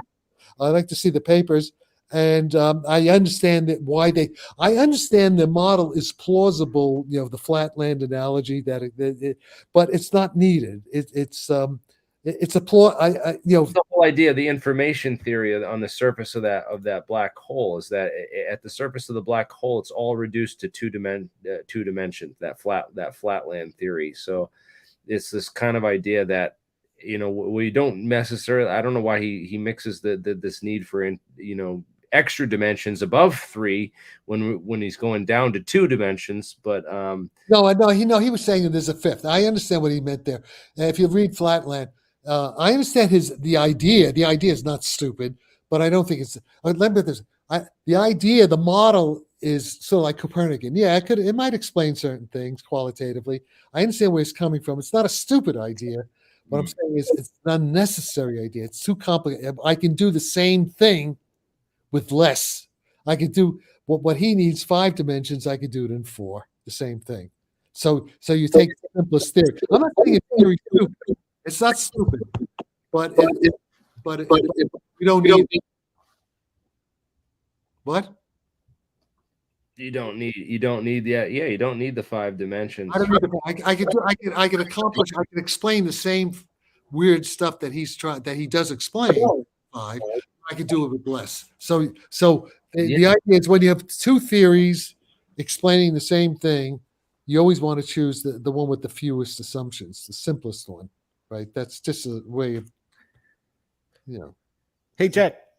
Here's maybe a little off subject, but it still pertains to technology. We released these files about 2 years ago, and it came out of Los Alamos, and we put that out on our channel. I think for the first time, where the public was able to see schematics in this again, a prototype, not an actual prototype, but a design and how they were going to create a theory of this thing called the subterrane. Have you ever seen those documents in regards to this thing? Is this Paez? Is this the Navy guy Paez? No, it was Los Alamos, and they called it the subterrane. And what it was a nuclear tipped submarine, but it went through terra firma. It didn't go through the water. What they wanted to do is create a tunnel system which would secrete the material through the walls. And you mean through the heat? And it was a nuclear tipped thing. Oh yeah, well I'm sure that could work. Yeah, there's nothing surprising about that, but it has. Sure, why not? I mean, did they do it? Yeah, they said they stopped it, but I believe they kept doing it, and that's what connected all these underground bases. Yeah, but that's standard. That's standard. Physics. There's nothing. It's the technology is is certainly interesting. But so rumor has it is that when they implemented this machine, which they said they never built, they were testing areas where they're actually boring through the earth, creating these tunnels that would intersect with other bases. But they were testing the cows during that region during that time for radiation poisoning. And this is where the theory came up that somebody came in and said, hey, look, let's blame it on the aliens. Let's call it cattle mutilation. But in reality, they were testing under where these tunnels were being bored by the subterrane. I could send you those Los Alamos. No, I'm not interested in that. I'm only interested right now in what I'm doing. I'm only interested in two things: the conscious artificial intelligence, building artificial machines that'll be as conscious as we are. Yeah, hurry up and get that done. I want to live forever in a digital platform. That'd be great if we have to. I can only do what I do, and I'm also interested in. I'm having a fight now with these former colleagues, Nick Herbert and Keith Wanzer, and Brian Josephson, about the basics of special relativity theory, which they don't seem to understand of what I'm trying to say. So whatever. Completely different problem. Blake, if you're looking, just because he's a scientist doesn't mean he has expertise and all these other things. I think I recommend doing with that is talking to some of the tunnel boring machine or contractors. Elon Musk has a tunnel boring company. And talk to some of the contractors about these ideas and these technologies. And you're talking to Blake. You're not talking to me. You're talking to Blake, right? Yeah, to Blake about this particular question about that. True. Good advice. Yeah, that's interesting. Now, they are working on that super highway underground. What is that? The public wouldn't allow a nuclear tipped submarine to bore under their neighborhoods. Of course, they wouldn't pass that. That would have to be clandestine. You know who would do it though? Who would do Russia? Yes, in Siberia, and the Chinese. They'd have no compunction doing it, right? There you go. Maybe that's where but this is Los Alamos designs. Isn't that like espionage and yeah? Well, don't they? You know how many Chinese spies are in Los Alamos? Did you read the story about that recently? It was that's what I'm talking about. Oh, I read that too. So let me bring that article up. Yeah, because Los Alamos, the espionage. Just reading it the other day. Yeah, exactly. That's what I meant. And by you know who was onto that stuff back in the 90s was Ronald Pandolfi. Was you know who led all the Chinese spies in, don't you? Our lovely Bill Clinton, and and Dianne Feinstein and Nancy Pelosi and all these Adam Schiff and guys, they let the Chinese in. Well, even George Bush, and actually, I guess it goes back to Nixon and Kissinger. Just we created a Frankenstein monster there. Yeah, I remember the video when they raided the Chinese embassy. And there was just like massive piles of paper being burned. Like they were shredding, and like they couldn't shred the documents fast enough. Okay, hey, listen. So, are you going to put this on YouTube? Is this going to be on YouTube for people to watch, or what? Or is it just live? What is? Yeah, we're live now. It's on YouTube and it's replayable and stuff. I can go back and edit stuff out and make a short clip. I mean, some people. No, it's okay. Okay, listen. I'm unless there's some really interesting physics related questions. I'm gonna. No, you now. so much for your time, Jack. You answered most of the physics, and some of the stuff you went above my head and my reading. Yeah. Like I said, this stuff, these intelligence agencies is like they need to go to school and to get a degree in physics. Learn. No, what they have to do, they have to have Jack Sarfati listen to Jack Sarfati's lectures on UFO physics and conscious artificial intelligence. Do it by Zoom meetings. I'll be in London. I'll be in London and Rome, Italy, eating my pasta. Really like a curriculum. They'd have to go to school for a year to catch No, up. even though a couple of hours of Zoom, we could do. They'd learn something. I mean, At least in 6 some months. experts, but they understand some basic ideas which they don't understand. And so they don't even have. What about supercavitation? Is this bullshit? Something that's a fake? Those are fake words. Bullshit. Submarines, but not for a UFO, not for what I'm talking about. No supercavitation. Okay. Yeah, if you want to go to the dentist's office, they have some nice supercavitation drills for your teeth. Yeah, that's good for that.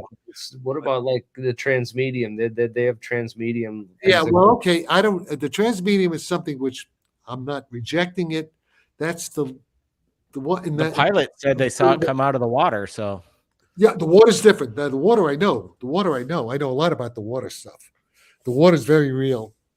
In fact, I'm pretty sure I have good intelligence that there's an underground UFO USO base at the Calypso Deep in the Mediterranean Sea between Sicily and Greece. That stuff is well, that's just a regular missile.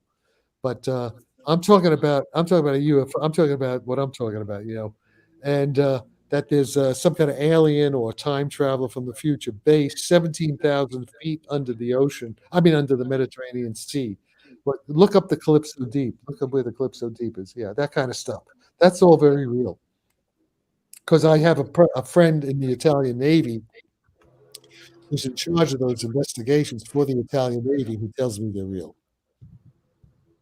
Okay. What's it called? Eclipse of the Deep? What? How do I find this? Calypso Deep, Mediterranean. Just check it out. Calypso Deep. Calypso Deep, Mediterranean Ocean. Calypso, like in Calypso. Spell Calypso. The Calypso Deep. DeGrasse Tyson said also the government's not capable of keeping secrets if they had this technology. Well, I agree with Tyson on that. Absolutely true. Yes. But of course, we have all kinds of people like Richard Doty saying, they have sources. Do you take Doty's word for it? Absolutely. No, wait a minute. Now, you didn't hear. I take Doty's word for it. You know why? Because I have a friend in the Italian Navy who doesn't know Doty, never spoke to Doty, and has told me the same thing because he actually was in charge of examining one of those machines at a NATO base. Doty or Corso? What are you talking about now? Corso? No, Doty right now. Doty, yeah, okay. Okay, Doty describes the same thing Corso described. Okay, but what I'm saying is that could have Doty heard it from Corso? Maybe he did, but my Italian guy didn't. My Italian guy was in charge of investigation, was actually, in the fucking machine, okay, for 3 or 4 days trying to figure it out. Could have Doty known the Italian guy? No, they don't know each other. I checked all. That's my point. Mm-hmm. Got it. I'm like a detective. I'm like, stop right now. Yeah, right? But when you throw Doty around, some people have issues with Doty. I'm just saying. I know. But you know what? I don't know why Doty has such bad PR. I mean, people have issues with Jack Sarfati too. But watching Doty this last time, that thing he did about is it MedStar project, the video about MedStar.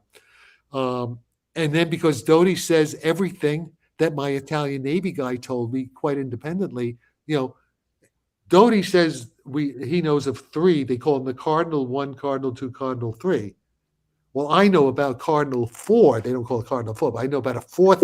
It's nothing to do with Doty, of course. So it's in Europe. Okay, I know about that from a guy who's been there, who I trust. High level Italian officer. Okay, so that's how I know. Well, thank you for sharing that. I'm gonna end the stream right there, and thank you so much, and we'll for joining us and sharing your knowledge and stories with us, Jack. Okay, so send me the link when it's up there. Now I gotta almost a sore throat talking too much. Yeah, it'll be fun. It's interesting. Hey, thanks, Jeremy, for having me on. And Jack, is interesting talk we had. And again, I think we're on the same page on a lot of stuff. Yeah. But tell me then about there's other things. And when I'm not a physicist, so what are you going to do? All right. So I get that, but appreciate it. Good talk, and you guys have a good one. All right. We'll let you guys close it out. Bye, Jack. Bye, Jeremy. See ya. Bye. Okay. Yeah. How we get up out of this thing?